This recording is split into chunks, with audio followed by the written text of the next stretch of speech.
He's going.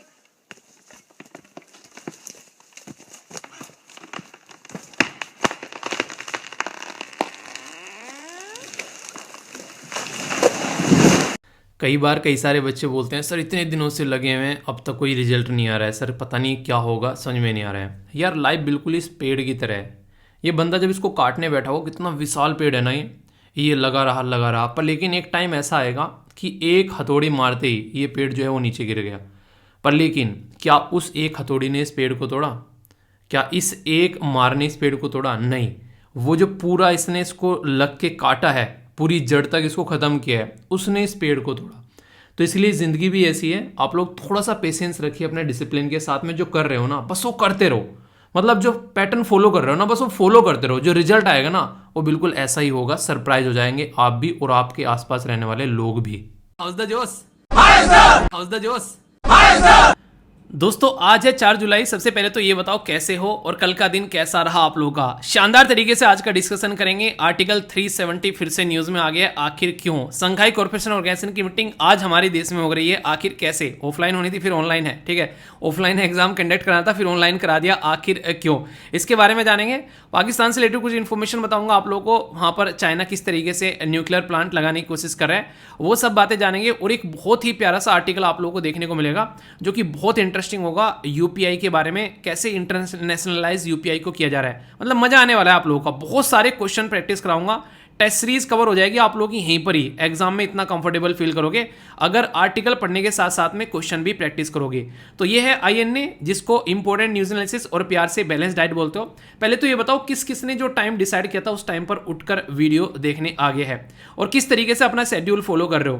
क्योंकि एक बात हमेशा ध्यान रखना यार, साइकिल और जिंदगी तभी बेहतर होते हैं जब चलते रहें। यानी कि जब रुक जाए ना तो आप लोग समझ लेना कि वो गड़बड़ आ गए हैं। तो बोला गया है साइकिल और जिंदगी तभी बेहतर चल सकती है जब चैन हो, यानी कि शांति हो जिंदगी में और साइकिल में, दोनों में, ठीक है। अगर चैन नहीं होगी कोई से भी तो फिर जिंदगी जो है वो बर्बाद होती नजर आएगी। तो ये आप लोगों ने खुद ने डिसाइड करना है कि आप लोगों की जिंदगी कैसी होनी चाहिए और ये तभी अच्छी होगी जब इसको थोड़ा सा तो टाइम देकर आप लोग सोचोगे। जैसा मैंने आप लोगों को बोला था, तो जिंदगी में कोशिश करो कि अपने लिए एटलीस्ट 15 से 20 मिनट डेली निकालो जिसमें बस अपने बारे में सोचो। ये मत सोचो इस दुनिया में कौन क्या है क्या कर रहा है, बस अपने ऊपर फोकस आप लोगों को देना है और फिर देखो जितनी कितनी शानदार तरीके से आगे बढ़ती है, ठीक है। कल से न्यूज़ में छाए हुए हैं, परसों से बल्कि बोलूंगा। बताइए नाम क्या है, इनके बारे में मैंने डिस्कस भी किया था और आज भी एडिटोरियल है। हालांकि ये पॉलिटिक्स है बेसिकली महाराष्ट्र की, तो उसको आप लोग इग्नोर कर सकते हैं अगर कोई भी ऐसा आर्टिकल आता है, ठीक है। जो पॉलिटिकल आर्टिकल होते हैं तो उनको आप लोग इग्नोर कर सकते हैं। जो एक क्राइसिस चलते हैं ये आयाग्राम गैराम वाली, वो सारी बातें देखने को मिल सकती है, तो इनको इग्नोर मार सकते हैं। मेंस आंसर राइटिंग के लिए कोटेशन यहाँ पर, जो कि मैं पहले भी आप लोगों से डिस्कस किया करता था। तो जो भी मेंस की तैयारी कर रहे हैं उनके लिए काफी इंपॉर्टेंट है। इनसे ऐसे भी बन जाता है डायरेक्ट, और आंसर राइटिंग में भी आप लोग इसका इस्तेमाल कर सकते हैं। इस इन्वायरमेंट या फिर क्लाइमेट चेंज से रिलेटेड आप लोग यहाँ पर इसको काउंट कर सकते हैं। बोला गया है कि this is over world, a common world और everybody should feel a common responsibility. तो बान की मून के द्वारा यहाँ पर ये बोला गया है। बेसिकली देखिए इस दुनिया में हम लोग रहते हैं ना, जब हम लोग ऐसा लगता है कि बस यार हम तो ना अपने परिवार में रहते हैं, अपने घर में रहते हैं, बस वही हमारी रेस्पॉन्सिबिलिटी है, बाहर दुनिया में हमारी रेस्पॉन्सिबिलिटी नहीं है, कुछ ही बिगड़ता रहे। ये गलत बात है और जब तक वो फीलिंग आप लोग नहीं लेकर आओगे तब तक चीज़ें नहीं सुधरने वाली है। और ये खासकर अभी यहाँ पर इन्वायरमेंट के पॉइंट ऑफ व्यू से बातें बताई गई है, तो इसके बारे में आप लोग बेसिकली समझ सकते हैं। कोई डाउट समस्या हो तो बताना, ये आप लोग यूज कर सकते हैं। इसके ऊपर ऐसे भी आप लोगों से आसानी से बन सकता है, ठीक है दोस्तों। ये एक ऐसी न्यूज़ है जो हर एक भारतीयों के दिल के बहुत करीब है और ये फिर से अभी सुप्रीम कोर्ट के अंदर में आप लोगों को देखने को मिल रहा है मुद्दा पूरा, आर्टिकल 370 का। सुप्रीम कोर्ट के द्वारा एक कॉन्स्टिट्यूशनल यानी कि संवैधानिक एक बेंच बनाई गई है। वो जो बेंच है अब यहाँ पर इस मैटर को सुनेगी आर्टिकल 370 से रिलेटेड कि इसको सही तरीके से हटाया गया है या फिर नहीं। तो 11 जुलाई को इसको मैटर को रखा गया है। इसकी थोड़ी सी मैं आप लोगों को बैकग्राउंड इन्फॉर्मेशन दूंगा और फिर यहाँ पर इसके बारे में हम लोग डिस्कस करेंगे, क्योंकि बहुत ही इंपॉर्टेंट टॉपिक है एग्जाम के पॉइंट ऑफ से भी और हमारे देश के पॉइंट ऑफ से भी। अच्छा, किसको ये लगता है कि आर्टिकल 370 हटाकर बिल्कुल सही डिसीजन लिया गया और किसको ये लगता है कि ये सही डिसीजन नहीं था? सब अपने तरीके से अपना तर्क दीजिएगा और तर्क ऐसा होना चाहिए कि लगे कि हाँ एक पढ़ने वाला स्टूडेंट है जो कि जानता है रियलिटी में क्या सही है और क्या गलत है। बाकी सुप्रीम कोर्ट डिसाइड करेगा, पर लेकिन फिर भी आप लोग इसके बारे में, मतलब इंटरव्यू में आप लोगों से कोई क्वेश्चन पूछ ले कि क्या इसके कॉन्सिक्वेंसेज हैं, तो आप इसके बारे में क्या बोलोगे। अभी मैं आप लोगों को बेसिक इन्फॉर्मेशन बताता हूँ। हमारे देश के अंदर में जब भी कोई कॉन्स्टिट्यूशन यानी कि संवैधानिक बेंच बनानी होती है तो वो चीफ जस्टिस ऑफ इंडिया के हाथ में होती है। और ये किस अनुच्छेद के अंदर बनाई जाती है पता है आप लोगों को? बताइए वीडियो को पॉज कर कर। ये है आर्टिकल 145, यानी कि अनुच्छेद 145 चीफ जस्टिस ऑफ इंडिया को ये पावर देता है कि आप लोग एक संवैधानिक बेंच बना सकते हैं जो संविधान से रिलेटेड मैटर को यहाँ पर देखे। आखिर ये संविधान से रिलेटेड मैटर है क्या? जी हाँ, अनुच्छेद 370 के बारे में बात की जा रही है, तो संविधान से रिलेटेड बेंच है ये। तो ये एक मैटर है। 5 जजेस की बेंच आप लोगों को यहाँ पर ये देखने को मिल रही है। और इंटरेस्टिंग चीज़ ये है कि खुद चीफ जस्टिस ऑफ इंडिया जो है इस बेंच को लीड कर रहे हैं। वो कौन है chief justice of India? DY Chandrachud ji. कौन से नंबर के चीफ जस्टिस ऑफ इंडिया है ये बताइए? एक हल्का सा क्वेश्चन है, आप लोगों को पता चलेगा। क्योंकि ये एक ऐसा मुद्दा था, पहली बार हमारे देश की हिस्ट्री में कुछ ऐसा हुआ कि किसी स्टेट यानी कि राज्य को 2 यूनियन टेरिटरी में तोड़ दिया गया। अब तक ये हिस्ट्री आप लोगों ने उठाकर देखी होगी कि बहुत सारी यूनियन टेरिटरी ऐसी हैं जिनको आगे चलकर स्टेट बना दिया। जैसे कि अभी अरविंद केजरीवाल जी भी कई बार बोलते हैं कि दिल्ली को स्टेट बना दो। ऐसे कई सारे नॉर्थ ईस्ट के राज्य, गोवा और भी कई सारे एरिया ऐसे थे जो पहले यूनियन टेरिटरी थे, उनको हम लोगों ने क्या बना दिया? स्टेट बना दिया। यानी कि केंद्र शासित प्रदेश से हम लोगों ने उनको एक राज्य में कन्वर्ट कर दिया। पर लेकिन यहाँ पर क्या हुआ था, हम लोगों ने एक पूरे राज्य को 2 केंद्र शासित प्रदेशों में कन्वर्ट यहाँ पर कर दिया था। ये सिचुएशन देखने को मिली थी देश के अंदर में। ये जो सिचुएशन यहाँ पर देखने को मिली, इसको कैसे इंप्लीमेंट किया गया क्या आप लोगों को पता है? हमारे देश के अंदर में एक पर्टिकुलर एक आप लोग बोल सकते हो एक्ट लेकर आया गया, जिसको यहाँ पर बोला गया जम्मू एंड कश्मीर का रीऑर्गेनाइजेशन एक्ट 2019। यानी कि 2019 की ये बात है कि जम्मू एंड कश्मीर को रीऑर्गेनाइज कराने की बात की गई और उसके लिए कानून लेकर आया गया, जिसके तहत यहाँ पर आर्टिकल 370 को हटाया नहीं गया, उसको एक तरीके से बोल सकते हो कि डिसबैंड कर दिया। यानी कि संविधान के अंदर है पर लेकिन उसको डाइल्यूट कर दिया। ये शब्द आप लोग यहाँ पर इसके लिए यूज कर सकते हो। तो अभी यहाँ पर ये देखा जाएगा कि जिस तरीके से यहाँ पर इस आर्टिकल को डाइल्यूट किया गया है, क्या ये सही है? अभी यहाँ पर आप लोग देख सकते हैं कि इसको एनालिसिस करेगी संवैधानिक बेंच, क्योंकि 5 अगस्त 2019 को ये डिसीजन लिया गया था। ये तो आप लोगों को समझ में आ गया। कुछ मैं आप लोगों को बेसिक इन्फॉर्मेशन बताता हूँ इसी पर्टिकुलर मुद्दे से रिलेटेड। ये जो आर्टिकल है, ये स्पेशल राइट जो है, जो जम्मू एंड कश्मीर को ये स्पेशल प्रिविलेज जो है, ये 1954 में यहाँ पर आप लोगों को देखने को मिले थे। यानी कि बेसिक मुद्दा ये था कि ये पर्टिकुलर पोर्शन जो है वो देश के साथ में कनेक्ट रहे, तो इसके चलते स्पेशल स्टेटस प्रोवाइड कराया गया था। आर्टिकल 35A भी यहाँ पर इसके साथ में ऐड किया गया था, जिससे कि यहाँ पर जो जम्मू एंड कश्मीर के लोकल लोग हैं उनको सपोर्ट प्रोवाइड कराया जा सके। तो उस टाइम पर देश के प्रेसिडेंट थे डॉक्टर राजेंद्र प्रसाद जी। तो डॉक्टर राजेंद्र प्रसाद जी के द्वारा यहाँ पर ये इम्प्लीमेंट किया गया। क्यों? क्योंकि एडवाइस की गई थी यहाँ पर हमारे देश के उस टाइम पर जो प्राइम मिनिस्टर थे पंडित जवाहरलाल नेहरू जी, तो उनके कैबिनेट के द्वारा यहाँ पर इसको सपोर्ट किया गया था कि ऐसा आप लोगों को कुछ करना चाहिए। पर लेकिन सबसे बड़ी बात क्या है यहाँ पर कि पार्लियामेंट जो है नोट कंसल्ट, जब प्रेसिडेंट के द्वारा आर्टिकल 35A जो है वो यहाँ पर कॉन्स्टिट्यूशन के अंदर में इनकॉर्पोरेट किया गया, तो ये एक तरीके से यहाँ पर बोला गया कि पार्लियामेंट के साथ में कंसल्ट नहीं किया गया था उस टाइम पर। यानी कि क्या था, ये कैबिनेट का डिसीजन था। कैबिनेट का डिसीजन का मतलब क्या होता है कि सरकार ने अपने आप से डिसीजन ले लिया, पार्लियामेंट में इस मुद्दे को नहीं रखा गया था। तो इसके पीछे भी यहाँ पर बातें बोली जाती हैं कि अगर स्पेशल स्टेटस देना ही था तो पार्लियामेंट के थ्रू होकर यहाँ पर ये स्पेशल स्टेटस जो है ये मिलना चाहिए था। तो उस टाइम पर भी प्रेसिडेंशियल ऑर्डर के थ्रू यहाँ पर आर्टिकल 370 के तहत ये तो इशू किया गया और 35A के तहत जो लोकल सिटीजन है उनको यहाँ पर स्पेशल स्टेटस दे दिया गया। और फिर इसके बाद में यहाँ पर बेसिकली अब क्या हुआ, अभी आप लोगों ने देखा ये जो स्पेशल स्टेटस है ये उसी पैटर्न में यहाँ पर हटा दिया गया। पर लेकिन ये बोला गया कि पहले ये बोला गया था कि अगर इसको हटाएगी तो वहाँ पर स्टेट की असेंबली जो है वो डिसीजन लेगी इसको हटाने का। पर लेकिन जब इसको हटाया गया उस टाइम पर बेसिकली जम्मू एंड कश्मीर के अंदर में प्रेसिडेंट रूल लगा हुआ था। तो उस टाइम पर जो पावर आ गई वो किसके हाथ में आ गई, वहाँ पर वो एक तरीके से बोल सकते हैं कि गवर्नर के हाथ में आ गई और उसके बेस पर यहाँ पर इसको हटाया गया। तो कई सारे लोग इसको ये बोलते हैं कि ये सही नहीं था, ये अपने हिसाब से बनाया गया एक माहौल और उसके बीच में लिया गया डिसीजन था। और पहली बार ऐसा हुआ देश में कि एक फेडरलिज्म यानी कि संघवाद का जो ढांचा था उसको सही से फॉलो नहीं किया गया। मतलब जिस तरीके से संघवाद का ढांचा यानी कि हमारा फेडरलिज्म का जो कॉन्सेप्ट है, जो कि बेसिक स्ट्रक्चर का भी कॉन्सेप्ट आप लोग बोल सकते हो, उसको फॉलो करना था, वो फॉलो यहाँ पर नहीं किया गया और एक स्टेट को जो है यूनियन टेरिटरी में यहाँ पर कन्वर्ट कर दिया गया। तो ये कॉन्स्टिट्यूशन का एक तरीके से हनन है, यहाँ पर ऐसी बातें कई सारे लोगों के द्वारा बोली गई। और सबसे बड़ी बात यहाँ पर यह कि अब इसी ऑर्डर को रिव्यू करने की बात की जा रही है सुप्रीम कोर्ट के द्वारा, क्योंकि यहाँ पर सुप्रीम कोर्ट के अंदर में ये बेसिकली पहुंचा था पहले भी और इसके बारे में बोला था कि डिसीजन नहीं लिया गया अब तक इतने लंबे समय से।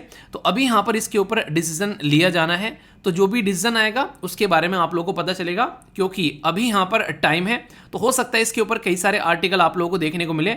एटलीस्ट बेसिक इन्फॉर्मेशन जो मैंने आप लोगों को बताई है ये जरूर आप लोग माइंड में क्लियर रखिएगा, क्योंकि इसके ऊपर कई सारे एडिटोरियल छपेंगे जब तक यहाँ पर 11 तारीख नहीं आती है, और फिर जैसे इसके ऊपर सुनवाई होगी फिर और कई सारी चीज़ें यहाँ पर आप लोगों को देखने को मिलेगी।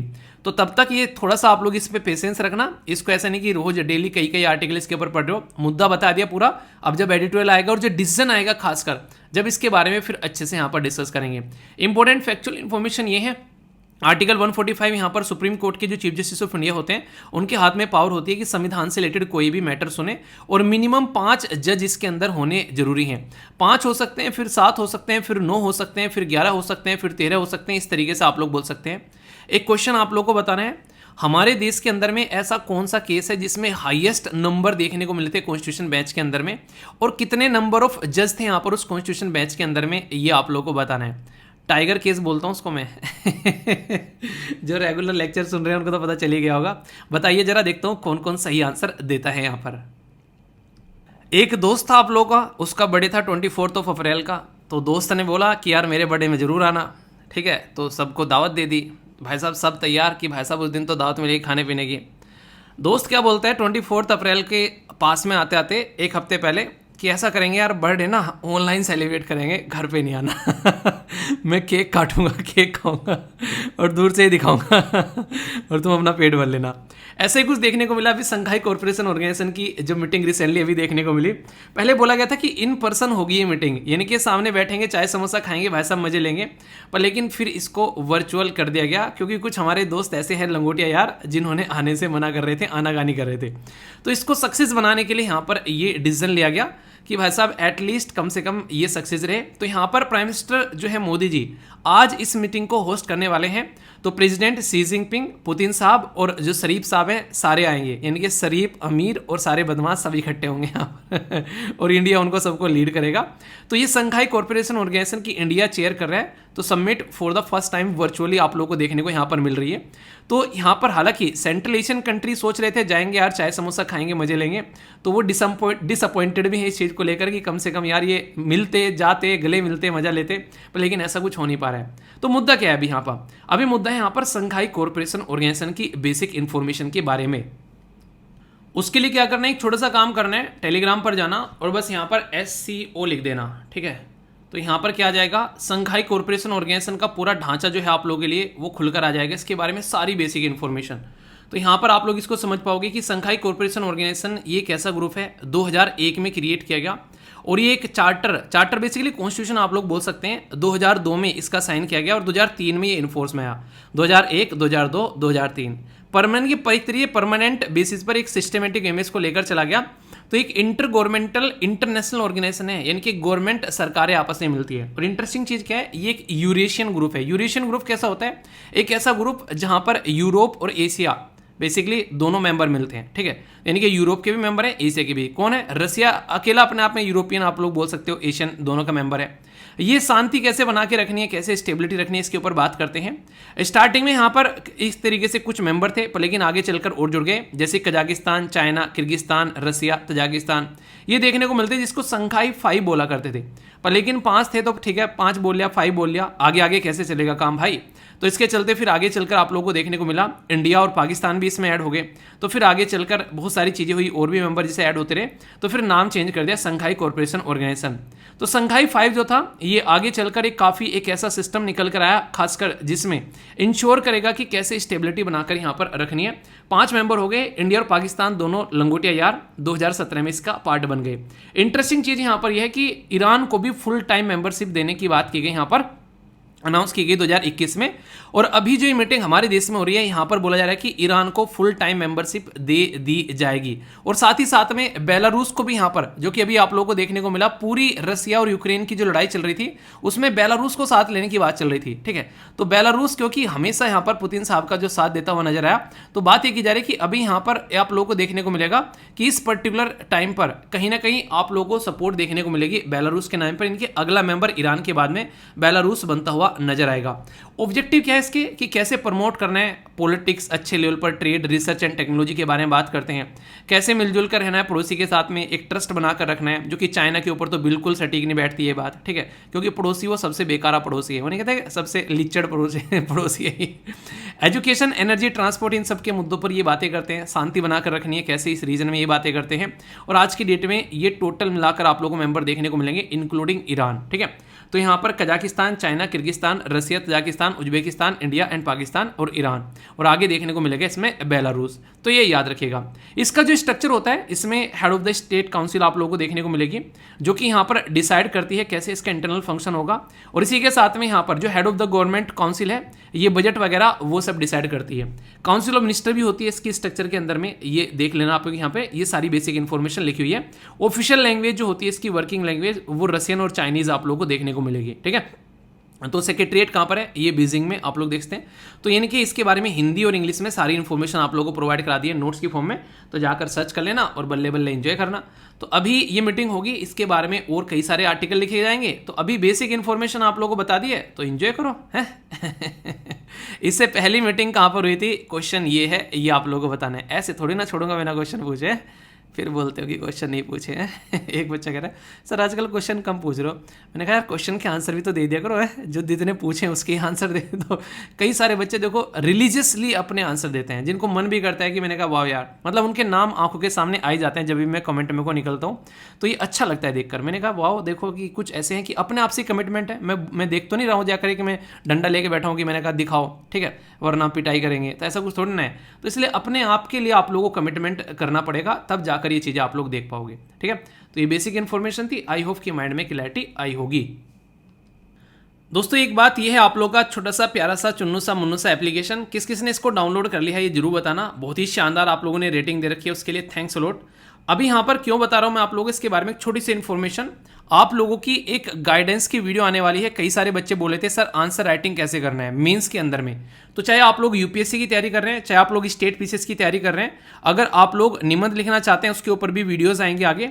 अभी फिलहाल आंसर राइटिंग के बारे में बात करेंगे। तो जैसे ही आप लोग यूपीएससी के कोर्स में जाओगे तो डेमो वीडियो में जाना और वहां पर गाइड वाला सेक्शन रहेगा। गाइडेंस की जितनी भी वीडियो हैं वहां पर बहुत सारी वीडियो हैं गाइडेंस की सारी फ्री ऑफ कॉस्ट हैं और वो सबके लिए हैं। यानी कि गाइडेंस जो है वो सबके लिए है। मैं नहीं चाहता कि कोई भी बेसिकली गाइडेंस को लेकर कहीं पर भी किसी भी तरीके से परेशानी रहे, तो इसलिए सारी की सारी गाइडेंस की वीडियो जो है वो फ्री ऑफ कॉस्ट प्रोवाइड करा रखी है। आज आप लोगों के लिए यहाँ पर अपडेट की जाएगी एक नई वीडियो जिसमें मेंस का आंसर राइटिंग कैसे आप लोगों को लिखना है, तो उसकी पूरी स्ट्रेटजी जो है वो आप लोगों के साथ में यहाँ पर शेयर की जाएगी। तो उसको आप लोग जरूर देखिएगा। ये गाइडेंस वाले सेक्शन में आप लोगों को मिलेगी, सब्जेक्ट वाले में नहीं मिलेगी, किसी अलग सब्जेक्ट में ढूंढो जाकर। पहली इंपॉर्टेंट बात। दूसरी, मैंने कल आप लोगों से पूछा था ऑप्शनल सब्जेक्ट के बारे में, तो अभी फिलहाल मैं एक चीज कंफर्म कर देता हूं कि सोशियोलॉजी जो है वो जल्दी ही आप लोगों का स्टार्ट होने वाला है। किस तरीके से उसके लेक्चर रहेंगे, क्या क्या पूरा स्ट्रक्चर रहेगा, फी स्ट्रक्चर उसकी क्या रहने वाली है, जो ऑलरेडी इनरोल कर चुके हैं यूपीएससी के बैच में क्या उनको कोई यहाँ पर डिस्काउंट मिलेगा इसके अंदर में, तो सारी बातें आप लोगों के साथ में शेयर की जाएगी। अभी एक सब्जेक्ट स्टार्ट किया जा रहा है जस्ट सोशियोलॉजी, अभी आगे और अनाउंस करूंगा जल्द ही। अगर कोई लगेगा कि हाँ अच्छा रेस्पॉन्स आप लोग आ रहा है, क्योंकि सोशियोलॉजी में बहुत ही बेहतरीन रेस्पॉन्स आप लोगों ने दिया, तो इसको स्टार्ट कर रहे हैं। फिर जैसे ही चीजें आगे बढ़ेंगी मैं आप लोगों को बताऊंगा। इसका पूरा स्ट्रक्चर क्या है, जल्दी ही इसके बारे में पूरी डिटेल में वीडियो आप लोगों के सामने आ जाएगी, जिससे कि आप लोग इस चीज को अंडरस्टैंड कर सकें, ठीक है। तो इसके लिए आप लोग तैयार रहेगा कंप्लीटली। इसी के साथ में एक और इंपॉर्टेंट बात, यहाँ पर कई सारे बच्चों ने कल बोल रहे हैं कि सर ईपीएफओ वाला कोर्स कहाँ गया। देखो यार, जिसने एडमिशन ले रखा है ना, अब वो कोर्स उसी को देखेगा। जिसका एडमिशन नहीं है अब वहां से वो कोर्स हट चुका है एप्लीकेशन पे, यानी कि जिसका एडमिशन है अब उसी के लिए वो कोर्स है, उसको अंदर वीडियो एंजॉय कर सकता है। तो वहां से उसको हटा दिया गया है, क्योंकि उस पेपर की बेसिकली एक तरीके से वैलिडिटी खत्म हो गई है, तो कोई मतलब नहीं बनता है फिर कोई बच्चा ज्वाइन करे और फिर मतलब एक तरीके से ना वो कोर्स ही नहीं है, एक तरीके से कोर्स पर्टिकुलर था। फिर भी कई सारे बच्चे पूछ रहे हैं कि सर उसमें क्यों ना सब्जेक्ट वगैरह अलग से निकाल दीजिए। अगर ऐसा कुछ आप लोगों को लग रहा है तो बताइएगा जरूर, इसके बारे में सोचा जा सकता है। अगर कोई अलग से पढ़ना चाहता है, जैसे साइंस उसमें से कोई पढ़ना चाहता है, कई सारे बोले सर अकाउंट वगैरह अगर मिल जाता, कई सारे बच्चों ने बोला कोई दूसरे पेपर भी दे रहे हैं, तो मेरे पास में कई सारे मेल आए और यहाँ पर कस्टमर केयर से बातें की तो उन्होंने बताया, तो उसको देख लेंगे। और यहाँ पर जैसे मैंने बोला था कि 3 जुलाई तक आप लोगों के पास में वीर कोड रहने वाला है, तो कई सारे बच्चों ने बाद में इस्तेमाल किया तो वो नहीं हो पाया इस्तेमाल। तो इसके लिए यार देखो मैंने बोला था वैसे पर, लेकिन फिर भी कई सारे बच्चे रिक्वेस्ट करेंगे सर अरेंज नहीं कर पाए थे, कुछ दिन और बढ़ा दो, तो इसको 5 जुलाई तक कर देते हैं, ठीक है। तो 5 जुलाई लास्ट रख लेते हैं। मैं चाहता हूँ फिर उसके बाद में सीरियस तरीके से आप लोग अपनी पढ़ाई करो अच्छे से लग के। तो बाकी ये सारी इन्फॉर्मेशन थी। बाकी वीडियो जरूर देखना है यहाँ पर मेंस आंसर राइटिंग की, अगर सीरियस होकर आप लोग तैयारी कर रहे हो तो ओके। और फीडबैक जरूर देना अपना कैसी लगी वीडियो। दोस्तों ये जो आर्टिकल है ये इतना इंपॉर्टेंट है कि इसके ऊपर कई सारे स्टार आप लोग लगा सकते हैं। और ये आर्टिकल आप लोगों को एग्जाम के पॉइंट ऑफ व्यू से तो कई सारी बातें बताएगा। इसी के साथ में आप लोगों को अपनी चीज़ें अपने पास में होने की इम्पोर्टेंस समझाएगा। मतलब कि आज की डेट में Google, Facebook, Instagram, Twitter, YouTube, Telegram, WhatsApp सारी की सारी चीज़ें बाहर की यूज़ कर रहे हैं। तो इसका हमको क्या नुकसान हो रहा है वो देखने को मिलेगा। और यही चीज़ें अगर हमारी हो जाती हैं तो क्या फ़ायदा होगा ये देखने को मिला यूपीआई के थ्रू। तो यूपीआई ने बड़ा ही शानदार सा एक एग्जाम्पल सेट किया है अभी यहाँ पर। तो इसी के बारे में ये आर्टिकल भी मैं आप लोगों से डिस्कस करूँगा। कई सारी बातें आप लोगों को बताऊँगा बहुत ही अच्छे से। आज की डेट में आप लोगों ने देखा होगा अगर आप लोग बाहर कहीं पर पैसा ट्रांसफ़र करते हैं या फिर किसी, जैसे कि आज की डेट में किसी अदर बैंक से भी आप लोग पैसा ट्रांसफ़र करते हैं या फिर निकालते हैं। जैसे मान लीजिए आप लोगों का अकाउंट जो है वो एसबीआई के अंदर में है और आप लोग जो है पैसा निकालते हैं जाकर आईसीआईसीआई से, ठीक है। तो ये होगा कि आप लोग लिमिटेड कुछ ही ट्रांजेक्शन कर सकते हैं। उसके बाद में आप लोगों का यहाँ पर इस पर क्या लगता है, इस पर एक्स्ट्रा पैसे लगते हैं 20-50 इस तरीके से 20-25 रुपये, मतलब 15-20 रुपये इस तरीके का कुछ आप लोगों का पैसा लगता है। पर लेकिन जो ये कार्ड आप लोग यूज़ करते हैं ना, ये कार्ड जैसे कि मास्टर कार्ड हो गया, ठीक है, मैस्ट्रो कार्ड हो गया, ये सारे के सारे कार्ड जो हैं ये आप लोगों के बाहर के कार्ड हैं। बेसिकली बाहर की कंपनी है, यूरोपियन और अमेरिकन बेसिकली कंपनी है ये।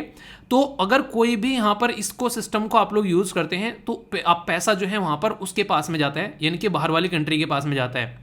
अब हमारा यूपीआई जो है वो यहाँ पर दुनिया में फैल रहा है। दुनिया में कहाँ पर फैल रहा है, जैसे कि अगर मैं आप लोगों को देश बताऊं, ये अच्छी बात है, ऐसे देशों में भी फैल रहा है जहां पर एक्सपेक्टेशन नहीं थी कि यहाँ पर भी काम करेगा। क्यों?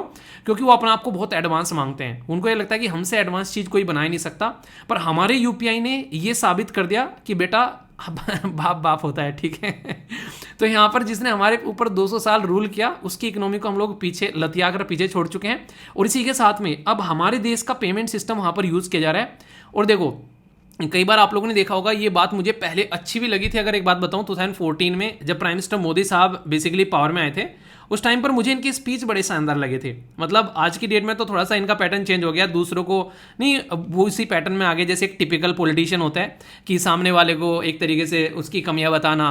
पर उस टाइम पर इनके बड़े, अब आप लोग उस टाइम पर इनके बेसिकली स्पीच उठाकर देखना कितने शानदार थे। उस टाइम पर इन्होंने दूसरों को बेसिकली कमियां बताने के बजाय में इनका ये मुद्दा था कि देश को कैसे आगे लेकर जाना है।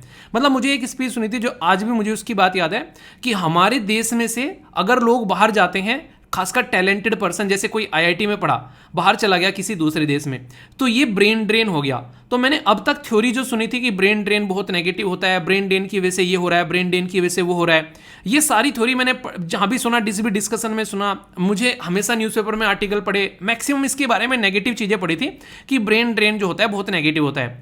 पर लेकिन प्राइम मिनिस्टर साहब का मैंने एक स्पीच सुना था तो उसमें इन्होंने इसका बिल्कुल अपोजिट कर दिया। कह रहे कि ब्रेन ड्रेन बहुत अच्छा है हमारे लिए। वो कैसे? हमारे देश के नागरिक आज के डेट में दुनिया में हैं, जहाँ जहाँ भी हमारे देश के नागरिक हैं वो वहाँ से, सबसे बड़ी बात तो है आज के डेट में अपने देश में दुनिया भर का रेमिटेंस आता है और किसी देश में नहीं आता है।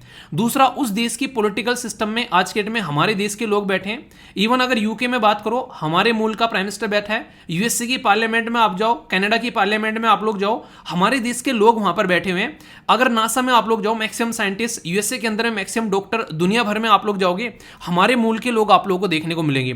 तो इन्होंने ये बोला कि हमारे मुल्क के लोग आज के डेट में दुनिया को चला रहे हैं। भाई साहब मुझे बड़ी शानदार बात लगी वो। और आज की डेट में भी उसका इंपैक्ट देखने को मिल रहा है कि क्रॉस बॉर्डर जो पेमेंट सिस्टम यूपीआई से कर रहे हैं ना हम लोग, ये कैसे कर पा रहे हैं? ये इस तरीके से कर पा रहे हैं कि हमारे देश के लोग वहां पर रह रहे हैं, अपने घर पैसा भेजते हैं तो यूपीआई का इस्तेमाल कर सकते हैं। फ्रांस में देखो स्टूडेंट बहुत सारे हमारे देश के रह रहे हैं, टूरिस्ट रहते हैं। इसी तरीके से यूएई में देखो same system, Nepal, Bhutan, Singapore, Oman, ये Cambodia, Taiwan, South Korea, Japan, ये लोग भी आज की डेट में यूज कर पा रहे हैं। और बेसिक मतलब क्या है, बहुत सारे हमारे मूल के लोग यहां पर रहते हैं तो वो इस्तेमाल करना स्टार्ट कर रहे हैं। तो जब वो इस्तेमाल कर रहे हैं, मान लीजिए आप लोग आज के डेट में जापान में जाकर पढ़ रहे हो, वहां पर आप लोगों का कोई रूममेट है जापानीज, तो आप लोगों ने वहां पर बेसिकली एक तरीके से पेमेंट किया अपने घर पर यहाँ पर, तो उसने कहा ये कैसे पेमेंट कर रहे हो, हालांकि वो हिंदी में नहीं बोलेगा, वाला चिंग चुंग चिंग चुंग चुंग है तो मतलब कहेगा पेमेंट कैसे कर रहे हो, ठीक है। तो आप लोग बोलोगे यार ऐसे कर रहे हैं, तो हो सकता है वो भी उसका इस्तेमाल करना स्टार्ट कर दें, वहाँ पर भी चीज़ें उसका सिस्टम थोड़ा सा रहता है, पता चलना लगे लोकल लोगों को भी ऐसा कुछ भी सिस्टम, पेमेंट सिस्टम है। तो इस तरीके से आप लोग समझ सकते हैं। कई सारी यूरोपियन कंट्री इसका इस्तेमाल कर रही है।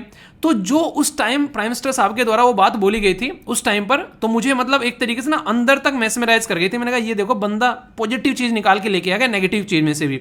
तो इस टाइम पे वो बहुत सारी अच्छी चीज़ें लगी थी। पर आज की डेट में अगर भाषण सुनोगे ना, मतलब देखो कभी भी किसी का अंधभक्त मत बनो। अगर सामने वाला अच्छे काम कर रहा है तो उसको अप्रिशिएट भी करो, और बुरे काम कर रहा है तो फिर उसके बारे में बातें बताओ कि यहाँ पर गलत काम कर रहे हैं।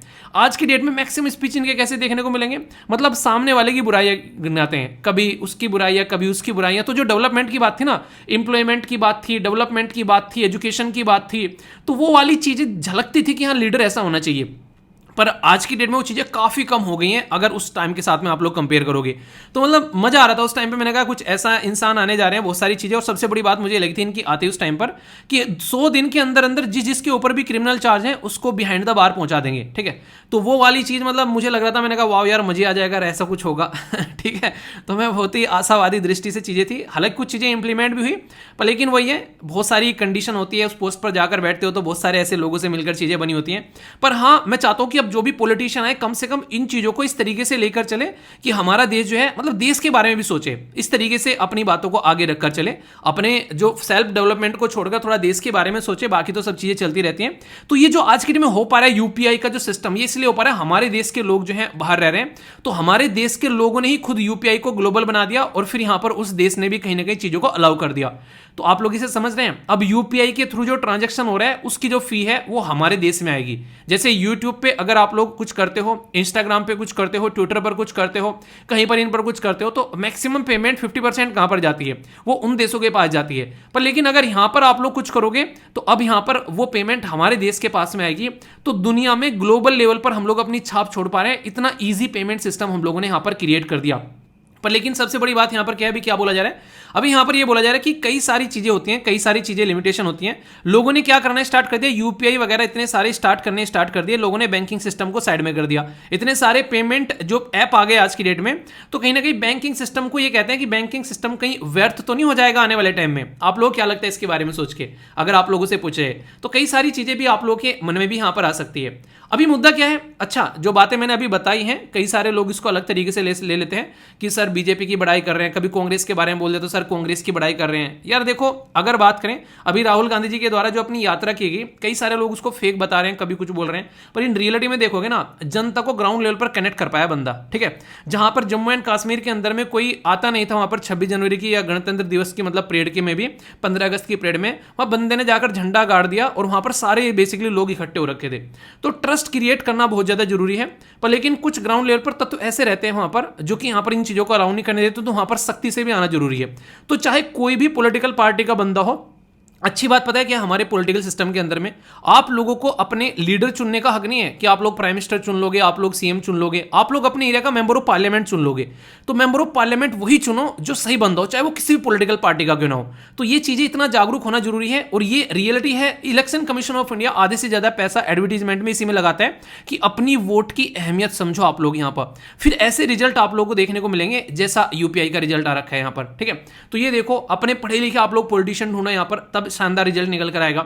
अभी लिमिटेशन क्या है अगर देखने को मिले, देखो अगर बहुत ज्यादा अतकी हो जाए किसी चीज की, आप लोग सोचो कि यूपीआई से आप लोगों ने एक ही दिन में 20 लाख ट्रांजैक्शन कर दिया, कहीं पे पता चला वो फ्रॉड हो गया, तो दिक्कत हो जाएगी ना। तो इसलिए कुछ लिमिटेशन लगानी जरूरी रहती है। तो करेंटली 20 ट्रांजैक्शन की बात की जा रही है, up to 1 lakh in single day, ठीक है।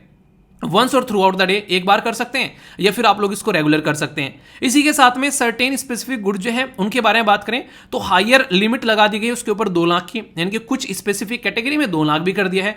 पर लेकिन अगर बोले कि यहां पर 10 लाख एक बार ही करना है और गलती से कहीं और चला गया, तो फिर ये बहुत सारी दिक्कतें देखने को मिलेगी, और फ्रॉड आप लोगों को पता है कितने लार्ज स्केल पर होते हैं। इसी तरीके से जो बैंक के जो ऐप हैं, पर्टिकुलर बैंक के ऐप यूज करते हैं ना, जैसे आईसीआईसी का हो गया, एसबीआई का हो गया, पीएनबी का हो गया, बैंक ऑफ बड़ौदा का हो गया, इन्होंने 25,000 अपनी लिमिट रखी है, ठीक है। जैसे यहाँ पर एक ने 25,000 रख रखी है, एक ने 50 रख रखी है। गूगल पे जो है उसमें लोग आज के डेट में इतना यूज करते हैं कि जितनी उसकी लिमिट है उसके 10 टाइम यूज करने की कोशिश की जाती है सिंगल डे के अंदर में। तो इसके ऊपर इसलिए लगाया सबसे बड़ी ये रिस्क तो यहाँ पर फ्रॉड का रहता था बहुत ज्यादा, ताकि पता चला सारा पैसा उड़ गया, मेहनत की कमाई है यार इंसान की, सारा उड़ गया तो कोई मतलब नहीं है। और सिग्निफिकेंस क्या है यहाँ पर अगर बात करें तो ये हेल्प करता है मेंटेन करने में सिक्योरिटी इंफ्रास्ट्रक्चर यूपीआई की, और इंश्योर करता है सीमलेस फंक्शनिंग, यानी कि किसी भी बैंक से कहीं पर भी आप लोग ट्रांसफर कर सकते हो। अगर दोनों को कंपेयर करोगे ना आप लोगों को समझ में आएगा। जैसे सबसे अच्छी बात क्या लगती है मुझे यूपीआई की, आप लोगों को ये पता नहीं चलेगा किस बैंक में से पैसा आया है, ठीक है। तो ये वर्क करता है इमीडिएट पेमेंट सिस्टम 24/7, ये आप लोगों को 24/7 आप लोगों को देखने को नहीं मिलेगा। एक टाइम ड्यूरेशन में आप लोगों को चीजें ज्यादा नजर आती हैं, हालांकि अब इसमें भी चीजें चेंज कर दी हैं, पर लेकिन फिर भी ज्यादा एक तरीके से देखने को मिलेगा जो आसानी से वो है यूपीआई इमीडिएटली ट्रांसफर, ठीक है। Transaction initiated from any bank, यहां पर एक पर्टिकुलर बैंक रहेगा जिसमें से पैसा सेंड किया जाएगा, ठीक है। पेमेंट भी कर सकते हो और पेमेंट ले भी सकते हो, ठीक है। जैसे कई सारे बच्चे भी क्या कर रहे हैं, जैसे एप्लीकेशन पर पेमेंट कर रहे हैं तो वहां पर उनकी पेमेंट कैंसिल हो जा रही है बार बार। कल कस्टमर केयर पे इतने सारे मैसेज आए इस चीज के कि सर पेमेंट कैंसिल हो रही है। तो कई बार इंटरनेट की प्रॉब्लम आ गई, कई बार पेमेंट गेटवे की प्रॉब्लम आ गई, तो उसकी वजह से देखने को मिलता है। तो बच्चा कह रहा है कि सर क्यूआर कोड सेंड कर दो। अब क्यूआर कोड जो हो गया ये पता ही नहीं चल रहा है, क्यूआर कोड स्कैन कर दिया तुरंत पैसे पहुंच गए 1 सेकंड के अंदर में। तो ये क्या हो गया, ये एक तरीके से एक सीमलेस ट्रांजेक्शन हो गया, एक इमीडिएट ट्रांजेक्शन हो गया ना। तो कहीं अकाउंट देखो आधे से ज्यादा आप लोग देखो, मान लीजिए आज के डेट में मम्मी और पापा हैं, उनको ये नहीं आता कि बैंक से पैसा कैसे ट्रांसफर करना है। मतलब यहां पर अकाउंट नंबर डालो, यहां पर एफएससी कोड डालो। गांव में नहीं होते कई बार, जैसे मैं अपनी मम्मी के बारे में बताऊं, उनसे बोलूं मैं कि आपको पैसा ट्रांसफर करना है तो वो नहीं कर पाएंगी, पर लेकिन मैं उनको ये बोलूं कि अपना एप्लीकेशन खोलना है यहां पर जाकर, और ये स्कैन कोड है और यहां पर इसको स्कैन कर और ये बटन दबा देना है, पैसे डालकर पैसे चले जाएंगे अपना आप। कितना ईजी हो गया। तो ये इस तरीके से कर दिया उन्होंने कि मतलब इंसान अगर पढ़ा लिखा भी नहीं है तो वो भी यार इसको आसानी से कर पा रहा है कि नहीं। सोच के देखो आप लोग यहां पर कि एक तरीके से पढ़े लिखे और बिना पढ़े लिखे का बार खत्म कर दिया इन्होंने। तो कितना अच्छा सिस्टम है यहाँ पर। डेली ट्रांजेक्शन 1 लाख की कर दी यहाँ पर, इसमें आप लोग कितना भी कर सकते हो, इसमें कोई है ही नहीं है यहाँ पर, ठीक है। इसी के साथ में यहाँ पर ट्रांजेक्शन जो carry out only using UPI ID. अच्छी बात क्या है, बैंक अकाउंट आपका किसी के पास में जाने नहीं है, ठीक है। तो यहाँ पर ऐसा कुछ नहीं है। तो यहाँ पर भी अगर देखा जाए तो यहाँ पर भी ऑनलाइन कर रहे हो। वैसे इजी ट्रांसफर है विद वर्चुअल पेमेंट एड्रेस। यहाँ पर रिक्वायर्ड होगा आईएफएससी कोड चाहिएगा, ब्रांच स्पेसिफिक डिटेल आप लोगों को चाहिएगी, तब आप लोग चीज़ों को ढंग से कर पाओगे। तो ये चीज़ें जो हैं इस तरीके से आप लोग देखते हैं कि काफ़ी आसान है यहाँ पर। ऑल अकाउंट कैन बी एक तरीके से आप लोग एक इंटरेस्टिंग चीज़ बताओ, जैसे आप लोग भीम ऐप यूज़ करोगे उसमें आप लोग कोई भी बैंक का अकाउंट ऐड कर सकते हो। तो ये बैंक स्पेसिफिक है नहीं है, आप लोग अगर देखोगे। No need to promote any ATM card. जैसे एटीएम कार्ड आते हैं ना, ये आज की डेट में आप लोग यूज़ करते हो मास्टर कार्ड। मुझे आज की डेट में काफ़ी टाइम हो जाता है एटीएम कार्ड वगैरह यूज़ किए हुए, अगर ढंग से देखा जाए तो मैक्सिमम यही चीज़ें यूज़ की जाती हैं अगर देखा जाए पेमेंट के लिए, ठीक है। तो ये आसानी से अवेलेबल है यहाँ पर, इसको बहुत ही अच्छे से आप लोग यूज़ कर सकते हो बिल पेमेंट करने के लिए, इवन पैसा लेने के लिए, पैसा सेंड करने के लिए। जो खासकर आज की डेट में कोई भी किसी भी तरीका, जैसे किसी दुकान पर आप लोग जाते हो ना, फल सब्जी वाले पे भी 1 मिनट में कहेगा पेटीएम कर दो, ठीक है।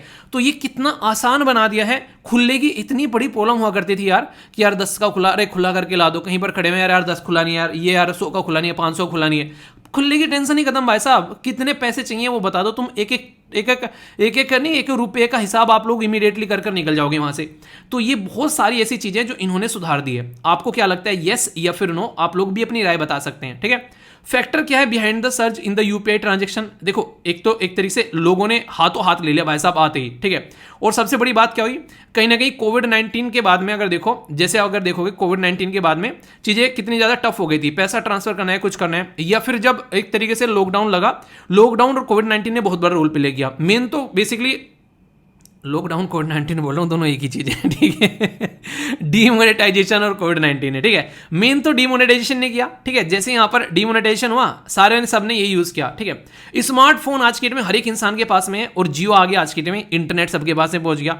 तो सारी चीज़ें देखिए ऐसे नहीं होता है। आज की डेट में आप लोग घर पर बैठकर इस पर्टिकुलर एप्लीकेशन के थ्रू पढ़ रहे हो जिसका नाम है यूट्यूब, ठीक है, या फिर SLV का एप्लीकेशन आप लोगों ने डाउनलोड कर रखा है। कैसे पॉसिबल हो पा रहा है? आपके पास में स्मार्टफोन है जो कि पहले इतना महंगा आता था जिसकी कुछ हद नहीं है। टच स्क्रीन भी लेने में ऐसी तैसी होती थी पहले, अब हर एक इंसान के पास में टच स्क्रीन है। खटके वाला काम ही खत्म कर दिया। आज की डेट में हर एक इंसान के पास में इंटरनेट है। अभी भी याद है 1 GB इंटरनेट 1 महीने तक चला करता था, खोले बंद कर दिया, तुरंत देखे कुछ हो रहा है क्या, मेल वेल चेक कर। आज की डेट में आप लोगों को कितना मिल रहा है, एक दिन का 3-3 GB तक आप लोग यूज कर रहे हो, ठीक है। एक दिन का तो 90 GB तक आप लोग उड़ा सकते हो स्टार्टिंग से आसानी से।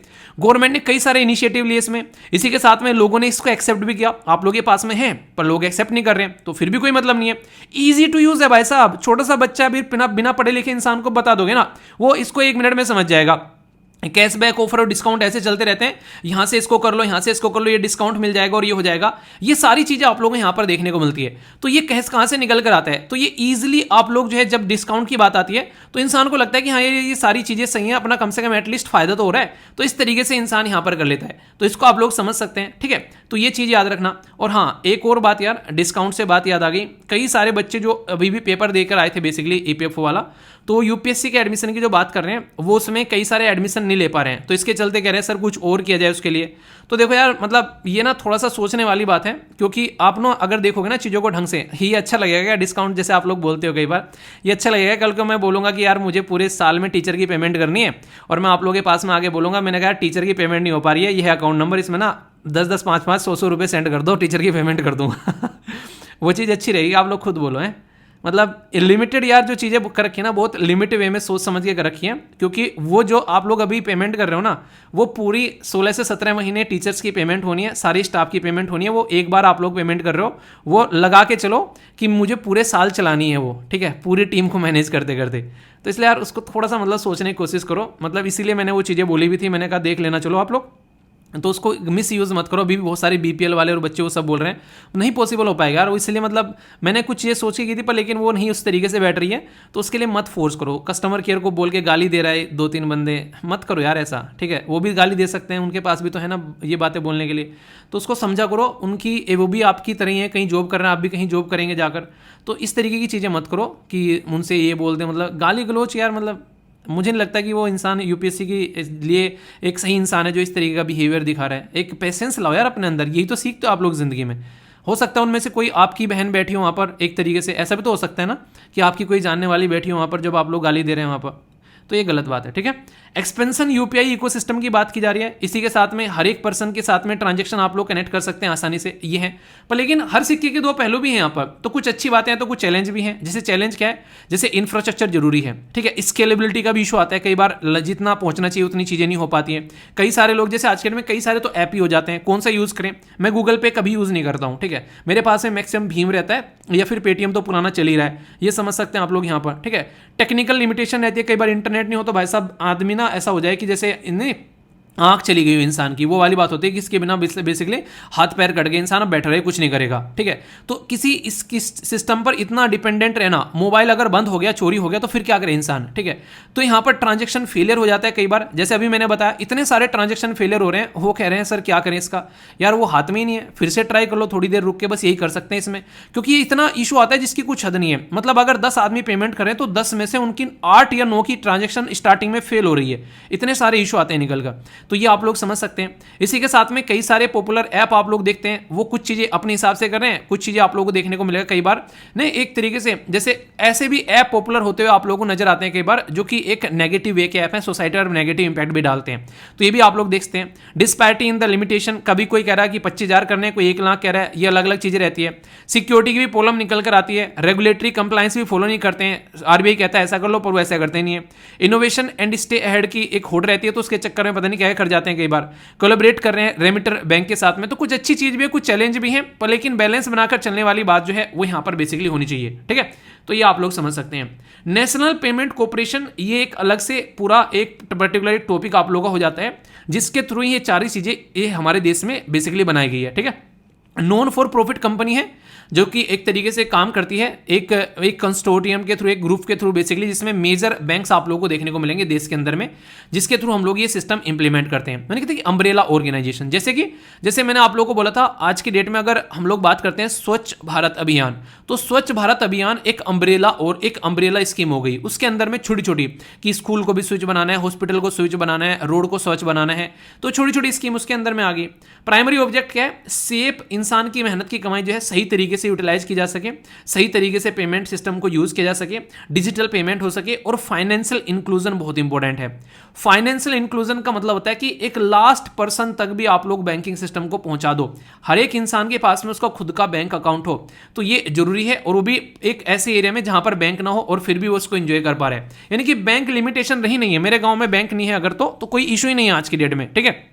रिजर्व बैंक ऑफ इंडिया और इंडियन बैंक एसोसिएशन के द्वारा स्टेब्लिश किया गया था 2008 में कि ऐसा कुछ होना चाहिए। कई सारे प्रोडक्ट हैं, जैसे यूपीआई हो गया, निफ्टी हो गया, आईएमपीएस हो गया, बीबीपीएस हो गया, रुपया हो गया, कार्ड हो गया, अदर बहुत सारी ऐसी चीजें हैं जो कई बार कंफ्यूजन में भी डाल देती हैं किसको इस्तेमाल करें और किसको छोड़ें। ठीक है, आप कौन सा इस्तेमाल करते हैं सबसे ज्यादा, आप ये बताइएगा। ठीक है, तो ये काफी इंपॉर्टेंट टॉपिक है, अगर इसको ढंग से देखोगे आप लोग तो कई सारी चीजें हैं इंटरनेशनल लेवल पर, कैसे कैसे हम लोग यहाँ पर काम कर रहे हैं, क्या क्या इनके बीच में डिफरेंस है, यहाँ पर क्या फायदे क्या नुकसान, किस तरीके के चैलेंज है, एनपीसीआई ये भी आप लोगों से पूछा जाता है कई बार, तो बेसिक सी इन्फॉर्मेशन है यार। ठीक है, और आज से नहीं है, आप लोग देखो इसकी इंपॉर्टेंस क्या है। 2017 में यूपीएससी ने क्वेश्चन पूछा डायरेक्ट यूपीआई के ऊपर, ये डायरेक्ट क्वेश्चन है आप लोगों के सामने, और पूछा भी क्या गया यहाँ पर, ये बोला गया कि which of the following is most likely consequences of the implementation of the unified जो यूपीआई जो है उसका बोला गया है। तो यहाँ पर सबसे बड़ी बात क्या है कि कौन सा यहाँ पर एक तरीके से मोस्ट लाइकली कॉन्सिक्वेंस है इंप्लीमेंट करने का यूपीआई को, ये क्वेश्चन का आंसर दीजिए वीडियो को पॉज कर। तो पढ़ लिए सारे, तो आंसर आप लोगों को यहाँ पर ए देखने को मिलेगा कि मोबाइल वॉलेट जो है वो भी आप लोगों के लिए नेसेसरी नहीं होगा अगर आप लोग ऑनलाइन पेमेंट करना चाहते हैं, यूपीआई के थ्रू आसानी से आप लोग काम कर सकते हैं। बाकी जो बोले गए हैं कि डिजिटल पेमेंट टोटली रिप्लेस कर देगा, टोटली तो यार नहीं हो पाती है चीजें। ठीक है, एफडीआई फ्लो ड्रास्टिकली इंक्रीज हो जाएगा, मतलब इसकी वजह से इंक्रीज होगा, वैसे होगा ही नहीं। ठीक है, डायरेक्ट सब्सिडी हाँ की जा सकती है, पर लेकिन ऐसा थोड़ा ना कि यही एक ही तरीका है, इसके अलावा बहुत सारे तरीके हैं, तो एक तरीके से आप लोग यहाँ पर समझ सकते हैं। ठीक है, 2017 में क्वेश्चन पूछा गया ये एनपीसीआई के ऊपर। ठीक है, आप लोग देख सकते हैं national payment corporation of India, ये प्रमोट करता है financial inclusion in the country. NPCI जो है ये लॉन्च किया गया था, इसके द्वारा लॉन्च किया गया रुपया कार्ड पेमेंट स्कीम।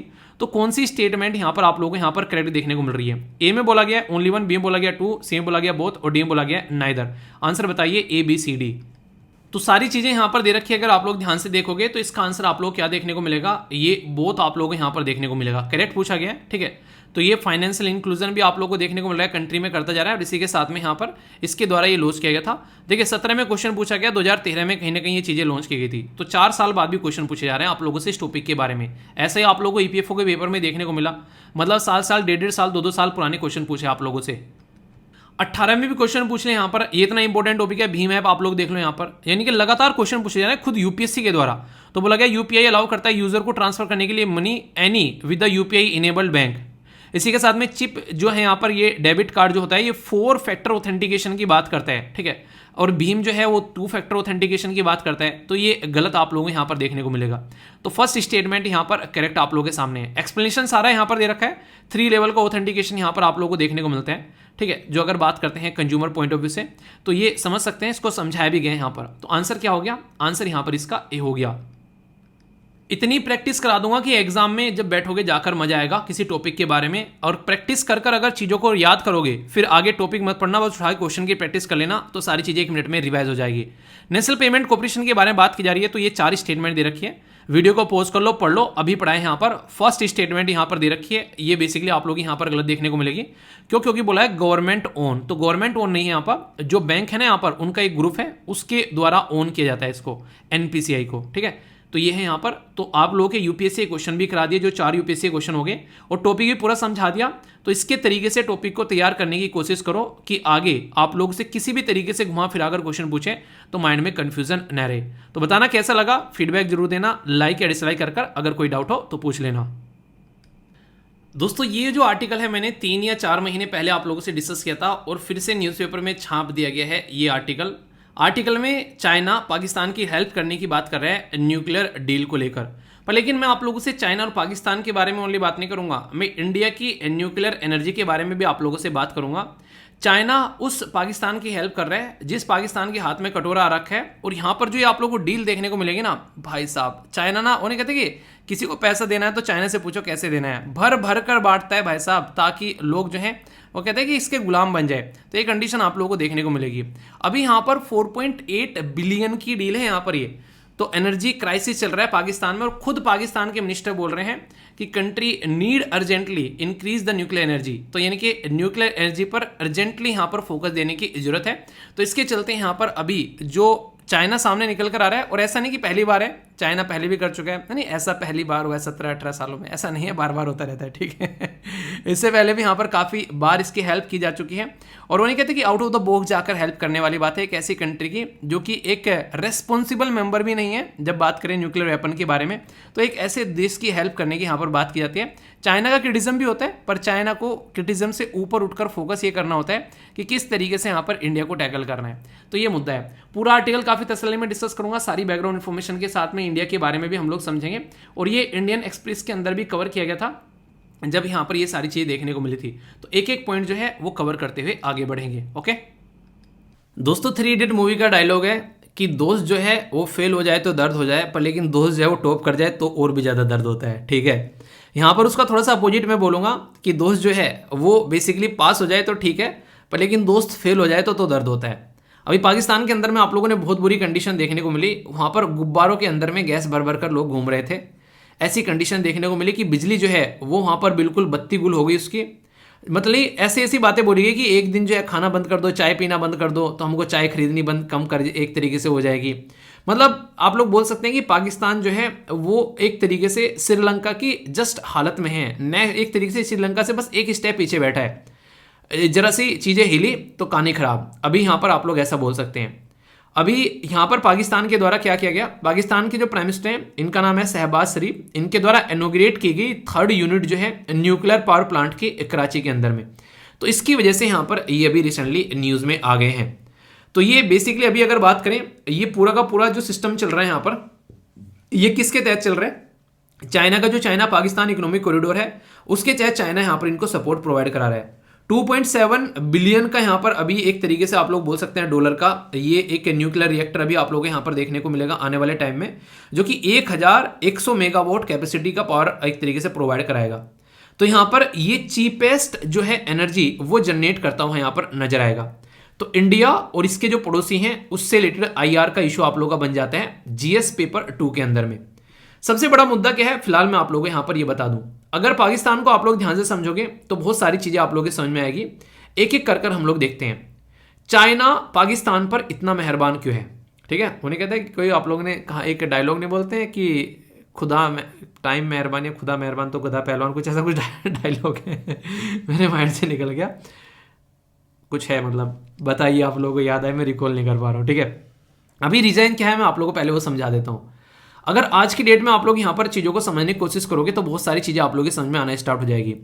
चाइना आज की डेट में पाकिस्तान पे इतना मेहरबान क्यों है? वो इसका रीज़न ये है कि चाइना चाहता है कि इंडियन ओशन में उसके पास में एक ऑल्टरनेटिव रूट आ जाए। मतलब क्या इसका मतलब ये कि फिलहाल अगर चाइना को आना होता है तो यहाँ पर उसको मलक्का स्टेट से होकर आना पड़ता है, और यहाँ पर क्या है वो है अंडमान निकोबार, और हमारी आर्मी बैठी रहती है। तो कल को अगर जिस तरीके से चाइना के रिलेशन है पड़ोसी देश के साथ में, इधर वियतनाम ले लो चाहे दूसरे देश ले लो, चाइना के रिलेशन इतने गंदे हैं उनके साथ में कि कल को चलकर चाइना को यहाँ से रास्ता मिलना बंद हो सकता है। चाइना के ऊपर यहाँ पर उल्टी सीधी अटैक हो सकते हैं, जिस तरीके चाइना का माहौल बना रखा है आसपास के देशों के साथ में। तो इसलिए वो चाइना पाकिस्तान के साथ में यहाँ पर अच्छे रिलेशन बनाकर ग्वादर पोर्ट डेवलप किया गया, और चाइना पाकिस्तान इकोनॉमिक कॉरिडोर यहाँ पर इसके द्वारा बनाया गया, और इसी के चलते यहाँ पर ये एंट्री कर रहा है इंडियन ओशन के अंदर में, ऑल्टरनेटिव रूट यहाँ पर खोज रहा है। चाइना जो है वो उधर रसिया के साथ में अपनी जो है पाइपलाइन स्टेब्लिश कर रहा है। कल को चलकर अगर कोई दिक्कत न रहे, चाइना जो है वो जमीन के थ्रू सेंट्रल एशिया से होते हुए अपना चाइना जो एक तरीके से 1 रोड 1 बेल्ट वाला जो इनिशिएटिव है उसके चलते लगभग 35 कंट्री के साथ में अपने रिलेशन बना रहा है। सबसे खतरनाक चीज बताऊं, चाइना आज के डेट में क्या गेम खेल रहा है। अभी आप लोगों ने एक न्यूज सुनी कि चाइना जो है, चाइना का गुब्बारा यूएसए के ऊपर पहुंच गया, यूएसए के ऊपर पहुंच गया चाइना का गुब्बारा, और चाइना ने बोला ये जो गुब्बारा है ये फिलहाल के टाइम पर इन्वायरमेंट को देखने वाला है, यानी कि एक मीटरोलॉजिकल जो एक डिपार्टमेंट का ये पार्ट है, हमारे कंट्रोल से बाहर होता हुआ वहां पर उड़ता उड़ता पहुंच गया। ठीक है, ये हमारी गलती है, आप लोग बोल सकते हो, हम ये हवा के झोंके से पहुंच गया वहां पर। ठीक है, तो ये बातें यहाँ पर बोली गई है चाइना के द्वारा।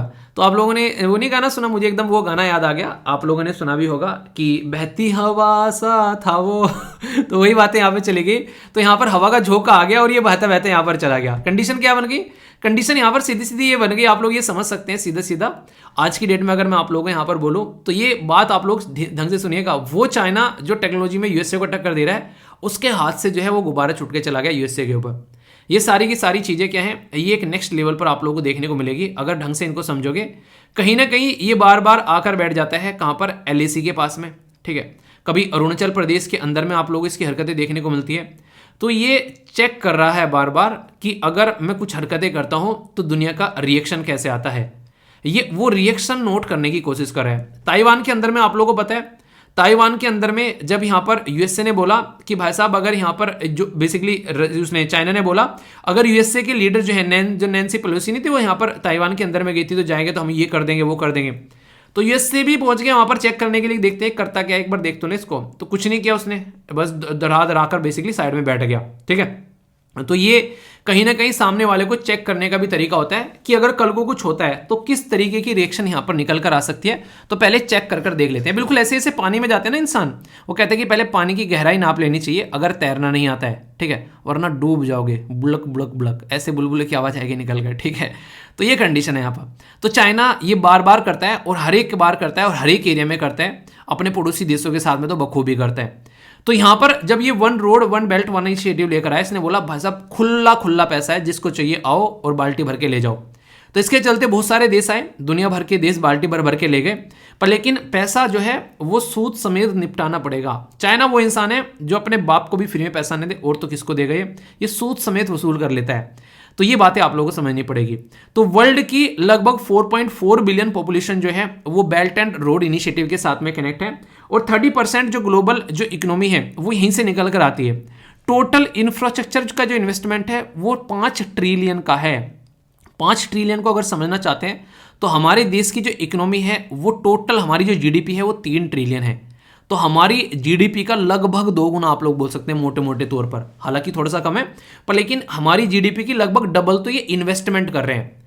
इसलिए चाइना की जो दुनिया में जीडीपी अगर आप लोग देखोगे ना लगभग 17 ट्रिलियन के करीब है। यूएसए की कितनी है, वो लगभग 23 ट्रिलियन के करीब है। और हम लोग बोल रहे हैं कि हम लोग अपनी 2025 तक 5 ट्रिलियन की इकोनॉमी हम लोग बना लेंगे। तो ये आप लोग समझ सकते हैं। तो चाइना का जो बेल्ट एंड रोड इनिशिएटिव है वो इसीलिए लोगों के बीच में इतना फेवरेट है, क्यों, क्योंकि उससे दुनिया भर का पैसा उनको मिल रहा है। और उधारी का पैसा किसको पसंद नहीं आता है, उधारी के पैसे में इंसान को ये लगता है कि बस मजा आ रहा है खर्च करते रहो। पर लेकिन मैंने अक्सर देखा है गाँव में भी कई बार ऐसी चीज़ें देखने को मिलती है, उधारी के पैसे देख कर अक्सर ना जमीनें, लोगों की ज़मीनें बिक जाती हैं गाँव में। अगर आप लोगों ने चीज़ें देखी होगी कि उससे इतना उधार ले रखा था, उसको इतनी बीघे ज़मीन देनी पड़ गई उसको, देखिए ना आप लोगों ने कंडीशन। तो उधारी इतनी खतरनाक होती है। उधारी किसी से लेनी नहीं यार, जिंदगी में ना ये गांठ बांध लेना, कुछ भी हो जाए उधारी नहीं लेनी है। हाँ, अगर जान की पर एक तरीके से बाजी आ जाए कि जान जा रहे हैं तो ही लगे कि हाँ किसी से ले लेते हैं, और वो भी ऐसे इंसान से लेना जो लगे कि ये लेने लायक इंसान है, ठीक है। तो ये आप लोग समझिएगा, वरना उधारी की जिंदगी सबसे ज्यादा खतरनाक होती है। लैंड और सी रूट यहाँ पर तैयार कर रहा है ये, एक तरीके से यूरोप के साथ भी कनेक्टिविटी बना रहा है और अफ्रीका के साथ भी कनेक्टिविटी बना रहा है। इसके चलते यहाँ पर ये पोर्ट बना रहा है, रोड बना रहा है, रेलवे बना रहा है, एयरपोर्ट बना रहा है, पावर यहाँ पर एक तरीके से सप्लाई के, ऑयल गैस पाइपलाइन, पता नहीं क्या क्या क्या नहीं कर रहा है ये बताओ, सब कुछ कर रहा है।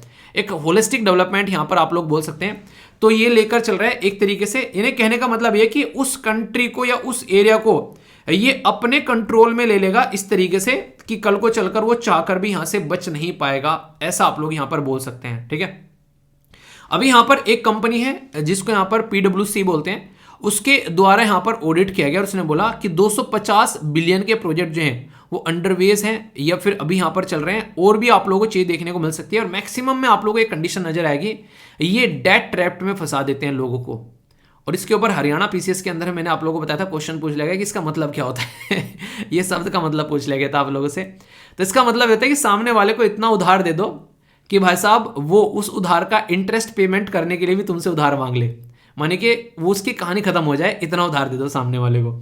तो ये ऐसी कंडीशन यहाँ पर देखने को मिलती है। और पाकिस्तान ऐसी ही एक कंडीशन में आज के डेट में चाइना के अंडर में फंसता हुआ जा रहा है। चाइना का बेल्ट एंड रोड इनिशिएटिव जो है उसी का पार्ट है चाइना का पाकिस्तान और इकोनॉमिक कॉरिडोर। कहने के लिए तो पाकिस्तान इकोनॉमिक कॉरिडोर होना चाहिए था, पर ये यहाँ पर पहले चाइना का नाम है इसके सामने भी चाइना पाकिस्तान इकोनॉमिक डोर होना क्या चाहिए था, पाकिस्तान चाइना इकोनॉमिक कॉरिडोर होना चाहिए था। तो पैसे देकर उसकी जमीन पर ये इन्वेस्टमेंट कर रहा है और वहां पर अपना नाम रख लिया। हालांकि पाकिस्तान के इन्वायरमेंटलिस्ट ने बोला था कि भाई साहब पछताओगे, ये प्रोजेक्ट लेओगे तो बड़ा पछताओगे, होने के मेरी बात नहीं मानोगे तो मुझे छोड़ के जो तुम जाओगे बड़ा पछताओगे, ये बात बोली थी, पर लेकिन इनकी समझ में नहीं आया। और ये प्रोजेक्ट जो है चाइना पाकिस्तान इकोनॉमिक कॉरिडोर 2015 में लॉन्च कर दिया गया। मैंने फिर बोला यहाँ पर चाइना का प्रोजेक्ट है यहाँ पर बेल्ट एंड रोड इनिशिएटिव उसका ये एक पार्ट है। दुनिया भर में ऐसे इन्वेस्टमेंट करा है जिसमें चाइना पाकिस्तान इकोनॉमिक कॉरिडोर में 3000 किलोमीटर का लंबा ये हाईवे, रोडवे और पाइपलाइन यहां पर कनेक्ट कर रहा है। एम सीधा सीधा ये है कि जो चाइना का जो एरिया है, बेसिकली जो जिंगजियान वाला रीजन है, उसको पाकिस्तान के गवादर पोर्ट से कनेक्ट करके सीधा सीधा इंडियन ओशन में छलांग लगाई जाए। तो ये इसका पूरा पर्पज आप लोगों को देखने को मिलेगा। इसके चलते इतना सब्सिडी का ये लोन दे रहा है पाकिस्तान को कि भाई साहब लो और मजे करो और उड़ाओ, ठीक है, जब खत्म हो जाए फिर बता देना, फिर बाल्टी भर के ले जाना। तो ये सिचुएशन आप लोगों को देखने को यहां पर मिल रही है। ये जो स्टार्ट हो रहा है ये चाइना के उस रीजन से स्टार्ट हो रहा है बेसिकली, जहां पर काफी लार्ज स्केल पर ह्यूमन राइट के इशू बताए जाते हैं। अभी बहुत सारे लोग ऐसे वहां से गायब हो गए चाइना के जिंगजियान वाले रीजन से, और चाइना ये बोलता है कि उनको हमने अभी अच्छे लेवल पर उनकी जिंदगी को सुधारने के लिए हम लोगों ने काम किया था, इसलिए उनको लेकर गए थे और वो वापस नहीं आया आज तक। जो भी इस प्रोजेक्ट के खिलाफ प्रोटेस्ट कर रहे थे वहां पर उस लोकल एरिया में, अपने मेन लोगों को ला लाकर वहां पर बसा दिया चाइना के अंदर में। उस रीजन में जो वहां के लोग थे उनको वहां से हटा हटाकर फेंका गया, ठीक है। उस कम्युनिटी का नाम आप लोगों को बताना है। बहुत ही ज्यादा न्यूज में वो कम्युनिटी रही थी रिसेंटली अभी, और यूपीएससी मैच करने के लिए भी आप लोगों से क्वेश्चन पूछती है। देखता हूं कौन कौन बताता है। और सबसे बड़ी बात पता है क्या है, वो भी एक तरीके की मुस्लिम कम्युनिटी है, उनको नवाज तक पढ़ने की उनके वहां पर आजादी नहीं है। तो जो पाकिस्तान, अगर हमारे देश में जरा सा कुछ होता है ना, पाकिस्तान तुरंत जो है झंडा लेकर आ जाता है कि जम्मू एंड कश्मीर के अंदर ये हो गया वो हो गया। वही पाकिस्तान जो है वो चाइना के मुद्दे पर कुछ नहीं बोलता है, समझ रहे आप लोग। वही ऑर्गेनाइजेशन ऑफ इस्लामिक कोऑपरेशन है ना, वो जरा सी देर में हमारे मुद्दों पर चिल्लाने लगती है, वही चाइना के मुद्दे पर कुछ नहीं बोलते हैं। सारे के सारे चाइना से पैसे खाए हुए बैठे, तो आप लोग समझ सकते हैं। तो इसलिए यहाँ पर ये हरकतें इनकी देखने को मिलती है। जब हमारा नाम आता है तो इसलिए छाती पीट पीट कर चिल्लाते हैं ये, क्योंकि इनको पता है कि हाँ इसके बारे में बोलेंगे तो एक तरीके से सुना भी जा सकता है। चाइना के बारे में आवाज़ नहीं उठानी है, वरना चाइना जो है उन्हें कहते हैं कि गले में हाथ डालकर हलक में से जबान खींच लेगा चाइना, ठीक है। मतलब जबान तो नहीं खींचेगा, पैसे खींच लेगा सारे। तो वो सिचुएशन आप लोग देख सकते हैं। तो ये सारे पॉइंट है कहाँ कहाँ पर ये कितना कितना इन्वेस्टमेंट कर रहे हैं, आप लोगों से तो नहीं पूछा जाएगा। पाकिस्तान के अंदर में अगर कोई ऐसा एग्जाम होता होगा पाकिस्तान सिविल सर्विसेज, तो वहां पर पूछा जा सकता है। तो इसकी टेंशन आप लोग मत लेना, ठीक है। इतने डिटेल में इनके प्रोजेक्ट का एनालिसिस नहीं करना है हम लोग को, अपने काम की चीजें हम लोग को देखनी है। अब जब यहाँ पर ये सारी चीजें हो रही है, अभी देखिए तो मैंने आप लोगों को बता दिया कि पाकिस्तान से चाइना चाह क्या रहा है, ठीक है। तो वो एक तरीके से यहाँ पर एक अलग लेवल पर खेलना चाह रहा है यहाँ पर।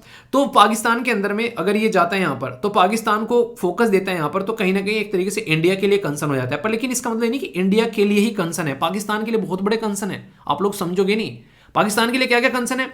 अगर ढंग से आप लोग देखोगे, पाकिस्तान के अंदर में रीजनल इंबैलेंस क्रिएट हो गया है। यानी कि जिस रीजन में इन्वेस्टमेंट हो रहा है वो तो अच्छा लग रहा है लोगों को, दूसरे रीजन में कहीं पर लोगों को खाना नहीं मिल रहा है, वहां पर लाइट नहीं है, वहां पर मतलब समझ रहे हो आप लोग, वहां पर किसी को टीके भी नहीं लगते कोविड-19 के, ऐसी हालत देखने को मिली थी। तो ये सोचो कि रीजनल इंबैलेंस बहुत बड़ा यहां पर हो जाए, तो बहुत सारे लोग उस एरिया में आकर रहने की कोशिश करेंगे, तो दिक्कतें देखने को मिलेगी। Point number 1। Point number 2, Pakistan में डेट ट्रैप में फंसता हुआ जा रहा है। पाकिस्तान को भी समझ में नहीं आ रहा है कि जो ये पैसा तू ले रहा है, ये पैसा जो उड़ा रहा है, ये कल को वापस भी करना है भाई साहब। ये दहेज नहीं है कि तुम्हें मिल गया फ्री में तुम इंजॉय करोगे, ये ऐसा है पैसा जो तुमको रिटर्न करना पड़ेगा यहां पर। ये कंडीशन आप लोग समझ सकते हो। तीसरी जो सबसे ज्यादा खतरनाक सिचुएशन है, इन्वायरमेंट को ताक पर लगाया जा रहा है, जो भी है उड़ा दो, बस रास्ता बना दो। तो यहां पर दबाकर डिफोरेस्टेशन आप लोगों को देखने को मिलेगा, लॉस ऑफ बायोडाइवर्सिटी की जा रही है, air pollution, water pollution, environmentalist छाती पीट पीट कर मर गए, किसी ने नहीं सुना। चौथी जो सबसे खतरनाक चीज देखने को मिल रही है, सोवरेनिटी का खतरा बहुत बड़ा। मतलब चाइना जो है पाकिस्तान की कुछ सुन ही नहीं रहा है, अपने हिसाब से चला रहा है, अपनी मनमाने चला रहा है। कहने के लिए पाकिस्तान इंडिपेंडेंट है, पर चाइना खरीद चुका है पाकिस्तान को, ऐसा आप लोग बोल सकते हो। इसकी वजह से लोकल एरिया में जो कम्युनिटी है वो भी बहुत बड़ी प्रॉब्लम फेस कर रही है। उनको डिस्प्लेस करना पड़ रहा है, एक जगह से दूसरी जगह पर ले जाकर उनको रखना पड़ रहा है, क्योंकि वहां पर डेवलपमेंट के काम चल रहे हैं। अब जब एक कम्युनिटी को एक जगह से दूसरी जगह पर ले जाकर रखना पड़ रहा है, वो अपना घर बार छोड़कर, वहां से खेती बाड़ी छोड़कर कहीं और जाकर रहेंगे। अब चाइना थोड़ी ना उनको पैसा देगा कि चलो तुम्हारी कम्युनिटी को भी वहां पर स्टैब्लिश करना है, उनको रिहेबिलिटेशन के लिए पैसा दे देता हूं क्या कि उनकी जिंदगी अच्छे से चलती रहे। चाइना बोलेगा इनको उठा के फेंको उधर, ठीक है, हमको बनाना है रास्ता, हमारे रास्ते में रोड़ा नहीं आना चाहिए। पाकिस्तान की आर्मी को बोल दिया सिक्योरिटी होनी चाहिए, अबे तुम्हारे जो कूदते रहते हैं ना पटाखे फोड़ने वाले, ये घर में बैठे रहने चाहिए, वरना सबको ना चाइनीज बम बांध बांध के उड़ा दूंगा, भले वो फटे ना, ठीक है। तो ये सिचुएशन आप लोग यहाँ पर देखने को मिलेगी। तो करने का मतलब ये कि वही पाकिस्तानी आर्मी यहाँ पर इन पर्टिकुलर प्रोजेक्ट को सिक्योरिटी प्रोवाइड करा रही है। और यही पाकिस्तानी आर्मी जो है वो आप लोगों को पता है क्या क्या चीज़ें करती है। तो यहाँ पर इम्बैलेंस हो रहा है, डेट ट्रैप्ट हो रहा है, इन्वायरमेंट इम्बैलेंस तो आप लोगों को देखने को मिल ही रहा है, इम्पैक्ट पड़ रहा है, सोशल इम्प्लीकेशन और सोवरेनिटी का बहुत बड़ा खतरा है। तो ये 5 इंपॉर्टेंट पॉइंट आप लोग यहाँ पर समझ सकते हैं। ये दिक्कत है आज के डेट में पाकिस्तान के अंदर में। चाइना आखिर क्यों कर रहा है? क्योंकि चाइना को भी आप लोगों को देखने को मिलेगा, दिक्कतें देखने को तो वैसे मिल रही है, पर चाइना को तो एक रास्ता चाहिए, पर फिर भी सिक्योरिटी कंसर्न है कई सारे चाइनीज वर्कर के लिए। इंटरेस्टिंग चीज पता क्या है? पाकिस्तान के लोगों को तो जॉब तक नहीं दे रहे हैं, अपने लोगों को लेकर आ रहे हैं वहां पर काम करवाने के लिए। समझ रहे हैं आप लोग कितनी खतरनाक चीजें है? मतलब पाकिस्तान को लेकर ये तो मुझे नेक्स्ट लेवल की चीज देखने को मिली। तो सिक्योरिटी कंसर्न बहुत बड़ा है यहाँ पर। पॉलिटिकल अपोजिशन भी यहाँ पर देखने को मिल रही है, पर चाइना ने बोल दिया इनको ना ठंडे बस्ते में रखो अपोजिशन वालों को, ठीक है, हमको अपना काम कंप्लीट करने दो भाई साहब, ये हमको कोई टेढ़ा नहीं चाहिए प्रोजेक्ट के बीच में। तो सोवरेनिटी बोलते हैं संप्रभुता, और संप्रभुता बोलते हैं कि इंसान को इस तरह की कंडीशन में लाकर रख दिया कि सामने वाला जो है वो कुछ बोलने के लिए तैयार ही नहीं है। तो एक तरीके से चाइना गुलामी बना रहा है ना, सीधा सीधा बोल सकते हो आप लोग यहाँ पर। तो ये सिचुएशन यहाँ पर देखने को मिल रही है। तो ये सारे के सारे पॉइंट जो है वो इंपॉर्टेंट है, ठीक है, तो इनको आप लोग याद रखिएगा। हमारा देश जो है इसको लेकर कंसर्न में क्यों है? अगर मैं आप लोगों से अपने देश के बारे में बात करूं तो मैं अपने देश का कंसर्न आप लोगों को समझाता हूं, इससे आप लोगों की समझ में कई सारी चीजें आएंगी। सबसे बड़ी बात तो यहां पर यह है कि ये चाइना का जो रीजन निकल के जा रहा है ना, अब चाइना पाकिस्तान इकोनॉमिक कॉरिडोर, भाई साहब ये हमारे रीजन में से निकल के जा रहा है, ठीक है। पाकिस्तान ने ऑक्युपाइड कर रखा है, पीओके वाला एरिया आप लोगों को देखने को मिलता है। तो जब हमारे देश से निकल कर जा रहा है तो हमारी सॉवरेनिटी पर भी इसका इंपैक्ट पड़ रहा है, क्योंकि ये हमारा रीजन है, पाक ऑक्युपाइड एरिया है, गिलगित बल्तिस्तान वाला रीजन जहां से निकल कर जा रहा है। और चाइना ने हमसे कंसल्ट ही नहीं किया और वहां पर डेवलपमेंट कर दिया। बल्कि कई सारे लोग तो ये कह रहे हैं कि मजा आ रहा है, अच्छा डेवलपमेंट कर रहा है चाइना, जल्दी हम इसको अपने कंट्रोल में ले लेंगे, बना बनाया मिल जाएगा हमको सब कुछ यहाँ पर। ये भी तरीका है, नेक्स्ट लेवल का कॉन्फिडेंस है। अगर ऐसा बोले तो अच्छी बात है ना। चाइना को बोलो कि बनाते रहो बेटा, जिस दिन मौका मिलेगा उसी दिन उरी वाला एक पूरा सिस्टम चलाकर, और जैसे यूक्रेन उसने रशिया ने अपने कंट्रोल में ले लिया, कल को हम भी इसके अपने कंट्रोल में ले लेंगे। एक पॉइंट यहाँ पर याद आ गया, बड़ा इंटरेस्टिंग है, थोड़ा ध्यान से सुनिएगा। यूक्रेन जिस तरीके से अभी यूक्रेन का जो क्रीमिया वाला रीजन है वो रशिया ने अपने कंट्रोल में ले लिया, ठीक है। अभी यहां पर जिस तरीके का पैटर्न चल रहा है, ऐसे में लग रहा है कि ताइवान को जल्दी ही चाइना भी अपने कंट्रोल में ले लेगा। अगर ये दोनों चीजें हो जाती हैं तो ये समझो पाक ऑक्युपाइड एरिया कल को हमारे कंट्रोल में आप लोगों को देखने को मिलेगा। क्यों भाई? जब वो अपना एरिया अपने कंट्रोल में ले सकते हैं तो हमको कौन सी शर्म आ रही है, हम कौन से ससुराल में बैठे हैं कि हम अपना एरिया अपने कंट्रोल में नहीं लेंगे। तो ये आप लोगों को देखने को मिलेगा। तो बड़ा ही शानदार तरीके का ये बोल सकते हो आप लोग यहाँ पर कि कल को ये एरिया भी हमारे कंट्रोल में आप लोगों को आता हुआ यहाँ पर नजर आएगा। तो मतलब ये हो सकता है अगर ऐसा कुछ आप लोगों को होता हुआ नजर आए, क्योंकि जिस तरीके की हरकतें बन रही है ना अभी यहाँ पर ताइवान वाले रीजन को लेकर, तो चाइना और यूएसए में तनातनी चल रही है यहाँ पर। तो सबसे बड़ा पॉइंट तो ये होगा कि हमारी सॉवरेनिटी का हट है यहाँ पर, पॉइंट नंबर 1। दूसरा ये हो गया कि चाइना जो है जो यहाँ पर एक तरीके से कंट्रोल कर रहा है, वो इसकी वजह से वो कहीं ना कहीं आप लोगों को देखने को मिलेगा इंडियन ओशन में एंट्री कर रहा है। तो इंडियन ओशन में अपना एक तरीके से प्रभुत्व स्टैब्लिश करने की कोशिश कर रहे हैं यहाँ पर, ठीक है।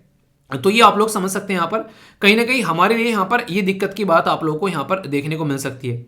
और चाइना का जो स्ट्रिंग ऑफ पर्ल वाला मुद्दा है वो इंडिया को चारों तरफ से घेरने वाला, तो ये भी काफ़ी ज़्यादा खतरनाक है। इसमें ये बांग्लादेश के अंदर भी इन्वेस्टमेंट कर रहे हैं, म्यांमार के अंदर भी इन्वेस्टमेंट कर रहे हैं, यहाँ पर आप लोगों को पाकिस्तान के अंदर तो हो ही गया, सूडान के अंदर भी, इधर ये हर जगह आप लोगों को मालदीव के अंदर भी, सिसल्स के अंदर में, ये सारे area basically string of pearl की पॉलिसी यहाँ पर लेकर चल रहे हैं। यानी कि चाइना जो है इंडियन ओशन के अंदर में अपना डोमिनेंस जो है यानी कि आधिपत्य स्थापित करने की कोशिश कर रहा है, करने की कोशिश क्या कर रहा है, वो कर चुका है, मैं ये बोलूंगा, ठीक है। क्योंकि जितना इन्वेस्टमेंट इसने इन देशों के लिए यहाँ पर किया है ना, वो एक नेक्स्ट लेवल का इन्वेस्टमेंट है, ये देश चाहकर भी कुछ नहीं बोल पाएंगे। दूसरी साइड में अगर आप लोग बात करेंगे तो ये stronger belt and road initiative जो है वो चाइना की लीडरशिप दिखा रहा है, और वो कहीं ना कहीं वो यहाँ पर यूरोप तक पहुंच रहा है। तो आप लोग ये बोल सकते हैं कि कहीं ना कहीं जो अभी जो यूएसए है ना उसको भी ये चैलेंज कर रहा है इनडायरेक्ट वे में, आप लोग बोले कि कम्युनिस्ट दुनिया में फैला कर रहूंगा। आप लोगों को पता है म्यांमार में आज की डेट में जो म्यांमार की मिलिट्री बैठी हुई है वहां पर, वो रसिया और चाइना की सपोर्ट से है। तो एक तो यही लड़ाई चल रही है कि एक साइड में चाइना और रसिया जैसे देश बनेंगे, या फिर यूएसए, फ्रांस, जापान या इंडिया जैसे डेमोक्रेटिक कंट्री आप लोगों को देखने को मिलेंगे। क्योंकि चाइना में भी डेमोक्रेसी नहीं है और रसिया में भी डेमोक्रेसी नहीं है, अगर ढंग से देखा जाएगा, मतलब एक ढंग से अगर चीजें देखी जाए तो रसिया में फिर भी सही है, पर चाइना में तो कहानी खराब है, ठीक है। पर फिर भी लीडर तो वही फिक्स बैठे हैं ना वहां पर। तो ये आप लोग समझ सकते हैं। तो अगर कल को ये सारी चीजें स्टैब्लिश कर लेता है तो चाइना एक बिग लीडर का रोल प्ले करता हुआ नजर आएगा, जो कि आज की डेट में कर भी रहा है। तो ये सोचने वाली बात यहां पर हो जाती है। तो ये बेल्ट एंड रोड इनिशिएटिव जो है वो एक ऐसा गेम क्रिएट कर रहा है दुनिया में कि देखते देखते पूरे दुनिया में अपना इतना इन्वेस्टमेंट फैला दिया कि किसी ने सोचा भी नहीं होगा कि ऐसा कुछ होता हुआ नजर आएगा, और ये इसको निकाल कर ले गया। 2013 में इसने लॉन्च किया था, तो लगभग 10 साल इसको होने वाले हैं प्रोजेक्ट को, मतलब हो रहे हैं। तो इसके चलते इस प्रोजेक्ट की 10th एनिवर्सरी में यहाँ पर ये दुनिया में काफी कुछ अपना वर्चस्व फैला चुके हैं। अब चाइना तो अपना काम कर रहा है, क्या हम लोग भी कुछ कर रहे हैं यहाँ पर चाइना के इस पर्टिकुलर मुद्दे को रोकने के लिए? तो इसके लिए हमारी भी है यहाँ पर डायमंड नेकलेस की, यानी कि उनकी स्ट्रिंग पर्ल है, उनकी तो मोतियों की माला है, हमारी डायमंड का हार है बेसिकली। हमने जापान के साथ में, मंगोलिया के साथ में, ईरान के साथ में यहाँ पर चाबार वाला एरिया, ये याद रखिएगा, ये ओमन के अंदर में, ठीक है, दुकम, ठीक है। इसी के साथ में इजिप्शियन आइलैंड सिसल्स इस पर्टिकुलर एरिया में आप लोगों को देखने को मिलेगा, और यहाँ पर सिंगापुर के अंदर में चेंगी जो पर्टिकुलर पोर्ट हो गया, इंडोनेशिया के अंदर में यहाँ पर शाहबाग पर्टिकुलर ये आप लोगों को पोर्ट देखने को मिलेगा, वियतनाम के अंदर में। तो हम भी यहाँ पर, ऐसा नहीं है कि हम लोग छोड़ देंगे भाई साहब, वही बात है। आप लोगों ने एक वो सुना होगा, अभी रिसेंटली एक पर्टिकुलर न्यूज़ निकल कर आई थी कि पाकिस्तान के जो फॉर्मर प्राइम मिनिस्टर थे उनके द्वारा ये बोला था कि एक टाइम ऐसा था कि इंडिया के ऊपर बम फेंक दे के हम, मतलब इंडिया के ऊपर बम फेंकेंगे, ठीक है। अटल बिहारी वाजपेयी जी को पता चला, उनको ये बात सुनने में आई। अटल बिहारी वाजपेयी जी ने बोला ठीक है, तुम हमारा 15 से 20% एरिया खराब करोगे, अगले ही दिन जो है पाकिस्तान जो है वो दुनिया के मैप में से खत्म हो जाएगा, ठीक है। मतलब तुम मारो और उसके बाद में हम तुम्हें बताते हैं कि पाकिस्तान को ढूंढना पड़ेगा टॉर्च लेके कि पाकिस्तान था कहाँ। तो ये सिचुएशन यहाँ पर कई बार देखने को मिलती है। तो ऐसी ऐसी बेतुकी स्टेटमेंट दी जाती है पाकिस्तान की साइड से कई बार। तो ऐसी सिचुएशन है, ऐसा लगता है कि पाकिस्तान यहाँ पर हमारे पड़ोस में और उधर नॉर्थ कोरिया, ये दोनों जो है एक ही तरीके की स्टेटमेंट देते हैं। इसलिए कई बार बोलते हैं कि इन दोनों के हाथ में न्यूक्लियर वेपन होना ही नहीं चाहिए, ठीक है। इनको ऐसा लगता है बच्चे नहीं होते बच्चे कि तुमने मुझे रबर नहीं दी तो मैं तुमको ये अपनी पेन नहीं दूंगा, प्लान ढिमकाना, वो सब चीज़ें। ऐसे लेवल पर, ऐसे लीडरशिप के पास में क्या एक रेस्पॉन्सिबल एक तरीके से चीज़ें होनी चाहिए, क्योंकि पता नहीं कब यहाँ पर दिमाग फिर जाए और कब क्या हरकतें कर बैठे। चलिए, ये बेसिक चीज़ें थी। आई होप कि आप लोगों के माइंड में पूरा का पूरा टॉपिक क्लियर हो गया होगा। क्या क्या हम लोगों ने देखा यहाँ पर कि पाकिस्तान के अंदर में क्या क्या चीज़ें चल रही हैं, वो सारी चीज़ें हम लोगों ने समझी, हमारी बारे में हम लोगों ने चीज़ें समझी। ये बहुत इंपॉर्टेंट है, चाइना पाकिस्तान इकोनॉमिक टूर और वन बेल्ट वन रोड वाला इनिशिएटिव, ये आप लोग जरूर याद रखिएगा। पाकिस्तान पर क्या इंपैक्ट पड़ रहा है वो भी मैंने सारी चीज़ें आप लोगों को बता दी। पाकिस्तान को क्या क्या प्रॉब्लम झेलनी पड़ रही है, तो पांचों के पांचों पॉइंट आप लोगों को बताए मैंने। इंडिया को भी क्या क्या दिक्कतें देखने को मिल सकती है, वो सारी बातें बताई। और पाकिस्तान में चाइना क्या कर रहा है वो आप लोगों को सारी चीज़ें बताई दी एक एक कर। पाकिस्तान की जो स्ट्रिंग ऑफ पर्ल वाली, बेसिकली चाइना की स्ट्रिंग ऑफ पर्ल वाली पॉलिसी और हमारी डायमंड नेकलेस वाली पॉलिसी भी होगी। क्वेश्चन 2016 में डायरेक्ट पूछ लिया गया, बेल्ट एंड रोड इनिशिएटिव जो है मेंशन होता है न्यूज में, वो किसका है? इससे आसान क्वेश्चन क्या होगा, आंसर बताने की जरूरत है? बताओ क्या है इसका आंसर। ऐसे ऐसे भी क्वेश्चन आप लोगों से पूछे जाते हैं, अब बताओ क्या बोलोगे इसके बारे में। तो अगर थोड़ा सा भी पढ़ोगे ना ढंग से, क्वेश्चन को अटेम्प्ट कर लोगे। चलिए, एक अच्छा क्वेश्चन आप लोगों के लिए बनाया गया है यहाँ पर, चाइना और पाकिस्तान इकोनॉमिक कॉरिडोर के बारे में। लॉन्च किया गया था 2015 में चाइना पाकिस्तान इकोनॉमिक कॉरिडोर, और ये $multi-billion belt and road initiative का जो है एक पार्ट आप लोगों को देखने को मिलेगा। चाइना पाकिस्तान इकोनॉमिक कॉरिडोर जो है वो लिंक करता है ग्वादर इन नॉर्थ वेस्ट पाकिस्तान और चाइना साउथ वेस्टर्न जो जिंगजियान वाला रीजन है यहाँ पर। ये 3000 किलोमीटर लंबा चाइना पाकिस्तान इकोनॉमिक कॉरिडोर जो है वो रेलवे, ये सारे प्रोजेक्ट आप लोगों को यहाँ पर देखने को मिलेंगे। कौन सी करेक्ट स्टेटमेंट है? Only one, only two, all three, या फिर none of the above? Video को पॉज कर कर आप लोग एक बार अटेम्प्ट करो, क्योंकि जब आप लोग खुद से क्वेश्चन को अटेम्प्ट करते हो ना, तो आप लोगों को जब फिर मैं समझाता हूं तो आप लोग उसको समझ पाते हो, तो कि हाँ कहां पर क्या गलती हुई है आप लोग उसको अंडरस्टैंड कर पाते हो। तो आंसर क्या है? आंसर यहाँ पर बी, 2 स्टेटमेंट सही है, पहली और तीसरी स्टेटमेंट। ये स्टेटमेंट बिल्कुल गलत है, क्योंकि यहाँ पर आप लोगों को देखने को मिलेगा कहां से कहां तक की बात की जा रही है, नॉर्थ वेस्ट पाकिस्तान की बात की जा रही है, ठीक है, जबकि यहाँ पर साउथ वेस्ट पाकिस्तान देखने को मिलेगा। और यहाँ पर इसको अपोजिट कर दिया, साउथ वेस्ट चाइना की बात की जा रही, तभी चाइना नॉर्थ वेस्ट देखने को मिलेगा, ठीक है। तो ये स्टेटमेंट यहाँ पर उल्टी कर दी है, ठीक है, मतलब कि अपोजिट कर दी है। तो इस तरीके से आप लोग समझ सकते हैं। तो ऐसे क्वेश्चन आप लोगों से पूछे जाते हैं, और यूपीएससी भी आप लोगों से क्वेश्चन पूछ चुकी है। जैसे 2014 में यहाँ पर चाइना एंड पाकिस्तान के द्वारा एंटर किया गया एग्रीमेंट डेवलपमेंट करने के लिए इकोनॉमिक कॉरिडोर, ठीक है। तो देखो साफ साफ बोला गया कि what threat does this pose for Indian security, critically examine करना है आप लोगों को। तो मैंने इंडिया को क्या क्या थ्रेट यहाँ पर है, हमारी सॉवरेनिटी का हीरो है, हमारा एक तरीके धक्का लगेगा, हमारे पड़ोस में आकर बैठ गया, तो हमारी सिक्योरिटी के लिए भी काफी ज्यादा खतरा यहाँ पर हो सकता है। पाकिस्तान को सपोर्ट प्रोवाइड करा रहा है, तो टेररिज्म भी आप लोगों को यहाँ पर बढ़ता हुआ नजर आ रहा है कहीं ना कहीं। तो बहुत सारे ऐसे इश्यूज हैं हमारी कंट्री के लिए जो कि हमको ये इसके बारे में सोचना पड़ेगा, ठीक है। तो ये समझ सकते हैं। एक और क्वेश्चन 2017 में पूछा गया इस पर्टिकुलर टॉपिक से मिलता जुलता, बोला जा रहा है कि चाइना यूज कर रहा है economic relation and positive trade जो सरप्लस टूल है पोटेंशियल मिलिट्री पावर स्टेटस बनाने के लिए एशिया के अंदर में। ये स्टेटमेंट आप लोगों को डिस्कस करना है। इसी के साथ में 2018 में क्वेश्चन पूछा गया, फिर से यहां पर देखते हैं, चाइना पाकिस्तान इकोनॉमिक कॉरिडोर को ध्यान में रखते हुए आप लोगों को यहाँ पर चाइना का जो one belt and road road initiative है ब्रीफ में इसका डिस्क्रिप्शन देते हुए यहाँ पर आप लोगों को इसको एक तरीके से इंडिया के लिए क्या यहाँ पर इसके चलते यहाँ पर दिक्कतें देखने को मिल रही है, तो वो आप लोगों को यहाँ पर समझानी है। यानी कि इसको आप लोगों को इंडिया के रेस्पेक्ट में यहाँ पर कि इस एक तरीके से हमारे पड़ोसी देश में ऐसा कुछ हो रहा है तो हमारे ऊपर क्या इंपैक्ट पड़ेगा वो आप लोगों को यहाँ पर बताना है। तो आप लोग समझ सकते हैं टॉपिक कितना इंपॉर्टेंट है। यूपीएससी 3 साल से लगातार यहाँ पर 14, 17 और 18 में क्वेश्चन पूछ चुकी है, टाइम टू टाइम यहाँ पर न्यूज में रहता है।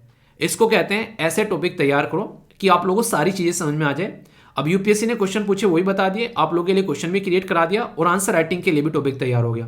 अब कोई डाउट हो तो इसमें बताओ, अगर नहीं डाउट है तो फिर थोड़ा सा मुस्कुराओ, मुस्कुराना हंस दिया करो यार, हंसने से ना ब्लड सर्कुलेशन बढ़ता रहता है। ठीक है, टेंशन लेके किसका भला है ये बताओ। अच्छा है, टेंशन लेने से किसी का बोला ना, खुश रहा करो। थोड़े से डाउट हो अगर तो पूछ लिए, और अगर पसंद आता है तो लाइक कर बता दिया करो कि हाँ सर पसंद आ गया, मजा आ गया। ठीक है, डन लिख दिया करो उसके नीचे कि हाँ डन सर, मजा आ गया, ताकि मुझे पता चलता रहे।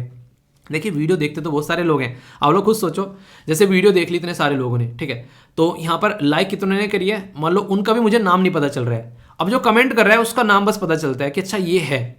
अब पता सोचो कितने सारे लोग हैं जिनका मुझे पता ही नहीं है कि कौन कौन वीडियो देख रहा है। तो एटलीस्ट आप लोग फीडबैक दे दिया करो नीचे कमेंट बॉक्स में कि हाँ सर ठीक है, डाउट है, समझ में आ गया, जो भी है कुछ लिख दिया करो, ताकि मुझे पता तो चले कि अच्छा आप देख भी रहे हो वरना पता नहीं चलता है क्लास में कौन बैठा है, वरना सामने क्लास में बैठे तो कान वान पकड़ लो जाकर। ठीक है, तो वो यहाँ पे नहीं मौका मिल पाता है। ओके तो कैसा लगा टॉपिक जरूर बताना, डाउट है तो फिर बताना, उसको दूर करा जाएगा। ओके दोस्तों, यहाँ पर एक इम्पोर्टेंट अवार्ड के बारे में आप लोगों से बात करूंगा। जिस अवार्ड को अभी दिया गया है उसका नाम है पेन पिंटर प्राइज।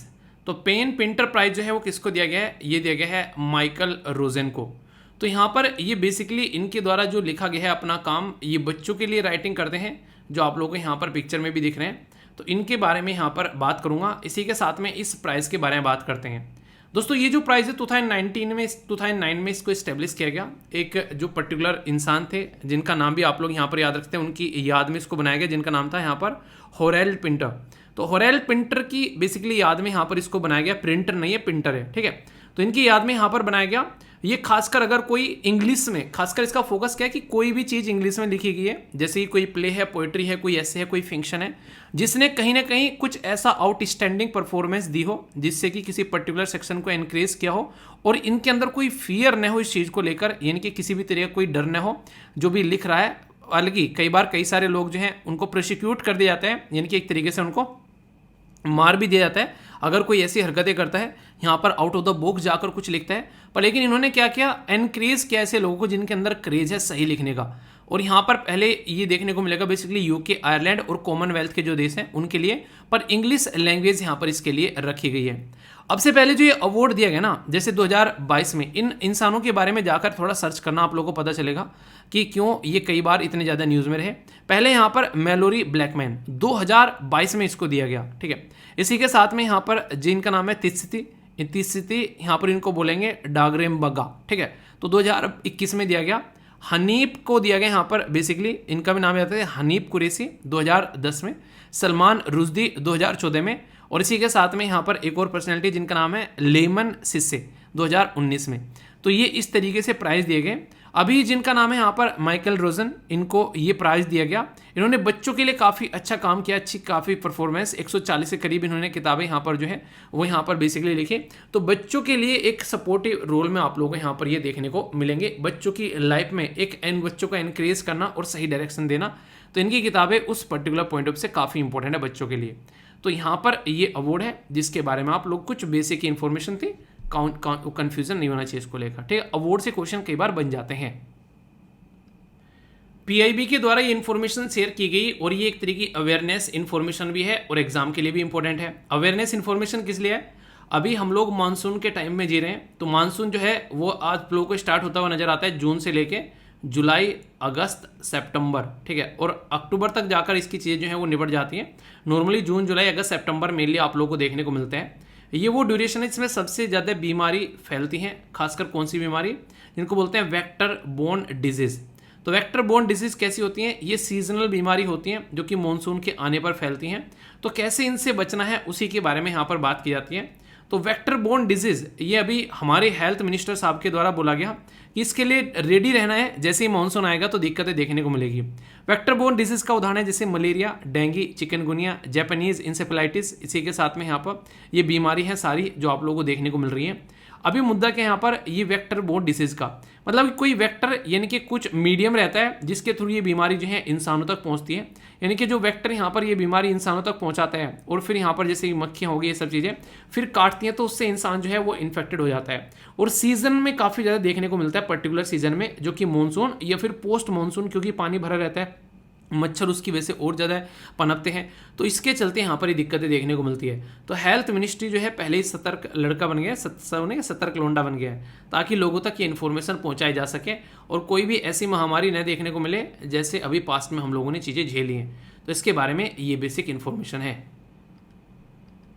दोस्तों ये जो न्यूज़ है यहाँ पर ये काफ़ी इंपॉर्टेंट है, खासकर जब हम लोग बात करेंगे नेशनल लेवल से इंटरनेशनल लेवल तक जाती हुई ये न्यूज़ है, खासकर हमारे देश की। इंडिगो, जिसके बारे में आप लोगों ने सुना होगा, कभी न कभी यात्रा भी की हुई कई सारे लोगों ने, तो जिसने नहीं की है फ्यूचर में अच्छे से अपना पढ़ाई करो और फिर यात्रा करना। ऐसा भी कोई है जो आज तक हवाई जहाज में नहीं बैठा है। उड़ान स्कीम आने के बाद में काफ़ी सारे लोग जो है बैठ चुके हैं, फिर भी कई सारे ऐसे होंगे जो अभी नहीं बैठे।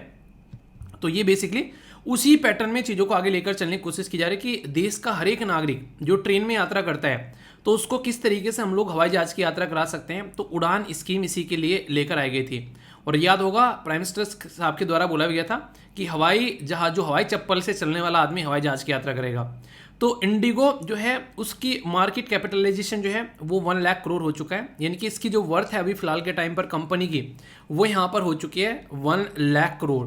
ये अभी स्टॉक के अंदर में देखने को मिला, तो यहाँ पर इसमें काफ़ी अच्छी बढ़ोतरी अभी देखने को मिली। तो इसके बारे में कुछ बेसिक इन्फॉर्मेशन है। सबसे पहले तो इंडिगो जो है वो 1 लाख करोड़ जो है वो यहाँ पर पहुँच रही है, तो बड़ी बात है। तो दुनिया में जो टॉप 10 यहाँ पर कंट्री हैं, जो कि यहाँ पर टॉप 10 जो कंपनी है जो कि एविएशन सेक्टर में काम करती है, तो उनमें से इंडिगो भी यहाँ पर अपना जगह जो है वो बना पाई है। तो ये काफ़ी बड़ी बात है। टॉप 10 जो लिस्टेड एयरलाइंस है, कंपनी जो है उसके शेयर 4% बढ़ गए और यहाँ पर 2634 करोड़ रुपए आप लोगों को यहाँ पर बीएससी में देखने को मिला। और जो यहाँ पर इसकी जो इंडिगो जो है ना वो पेरेंट कंपनी है, बेसिकली क्या इसको बोलते हैं इंटर ग्लोब एविएशन। तो इंटर ग्लोब एविएशन एक बहुत ही एक ऐसी कंपनी है जिसका हेडक्वार्टर हरियाणा में देखने को मिलेगा और ये एक लो कॉस्ट एयरलाइंस है, यानी कि ज़्यादा महंगी नहीं है, लोगों के लिए हर तरीके की फैसिलिटी प्रोवाइड कराती है। तो आने वाले टाइम में हमारे देश के बहुत सारे ऐसे लोग आज की डेट में ट्रैवल कर रहे हैं जिसने कभी सोचा भी नहीं था और सपना हुआ करता था यार कभी हवाई जहाज में बैठेंगे, तो आज की डेट में वो पॉसिबल हो पा रहा है। तो जहाँ जितनी ज़्यादा संख्या होगी उतना ही ज़्यादा ऐसा रिजल्ट आप लोगों को देखने को मिलेगा। ठीक है, इंडिगो में आप लोगों ने यहाँ पर बेसिकली यात्रा की, कभी बताना कैसा एक्सपीरियंस रहा, या फिर किसी भी जैसे कि आप लोगों ने एयरलाइंस में यात्रा की है उसमें सबसे बेस्ट एक्सपीरियंस किस में आप लोगों को रहता है, ये आप लोग शेयर कर सकते हैं और फीडबैक भी दे दिया करो। इनकी सबकी वेबसाइट रहती है, अगर कोई दिक्कत होती है तो फीडबैक वगैरह भी आप लोग दे सकते हैं। ये जो न्यूज़ है यहाँ पर स्टेट से निकल कर आ रही है और स्टेट से भी निकलने के साथ साथ में यहाँ पर देश के बेसिकली जो स्वतंत्रता सेनानी है उससे रिलेटेड है। तो एक इम्पोर्टेंट आप लोगों के लिए यहाँ पर बेसिकली क्वेश्चन भी बन सकता है कि लोकतंत्र सेनानी ये किस राज्य की स्कीम है। तो ये उत्तराखंड के जो सीएम है उनके द्वारा जो पेंशन थी 16,000 उसको बढ़ाकर 20,000 कर दिया गया है, जो पेंशन के ऊपर डिपेंडेंट यहाँ पर रहते हैं। तो उत्तराखंड के सीएम के द्वारा जिनका नाम पुष्कर सिंह धामी, इनके द्वारा ऑनर किया गया उत्तराखंड के वो लोग जो कि इमरजेंसी के टाइम पर यहाँ पर लड़े थे, तो उनको यहाँ पर एक तरीके से जो आप लोग बोल सकते हैं कि सब एक पेंशन की स्कीम यहाँ पर दी जा रही है और लोकतंत्र सेनानी यहाँ पर बोला जा रहा है। ठीक है, सीएम के द्वारा अनाउंस किया गया लोकतंत्र सेनानी जो है उनको पेंशन फंड दिया जाएगा जो कि 16,000 से बढ़ाकर अभी 20,000 कर दिया गया है और इमरजेंसी डिक्लेयर की गई थी 1975 से 77 तक का। पीएम इंदिरा गांधी जी थी यहाँ पर और इसको इफेक्ट में लाया गया था लगभग 21 महीनों तक का। ठीक है, तो इसकी वजह से यहाँ पर ये सारी प्रॉब्लम देखने को मिली थी।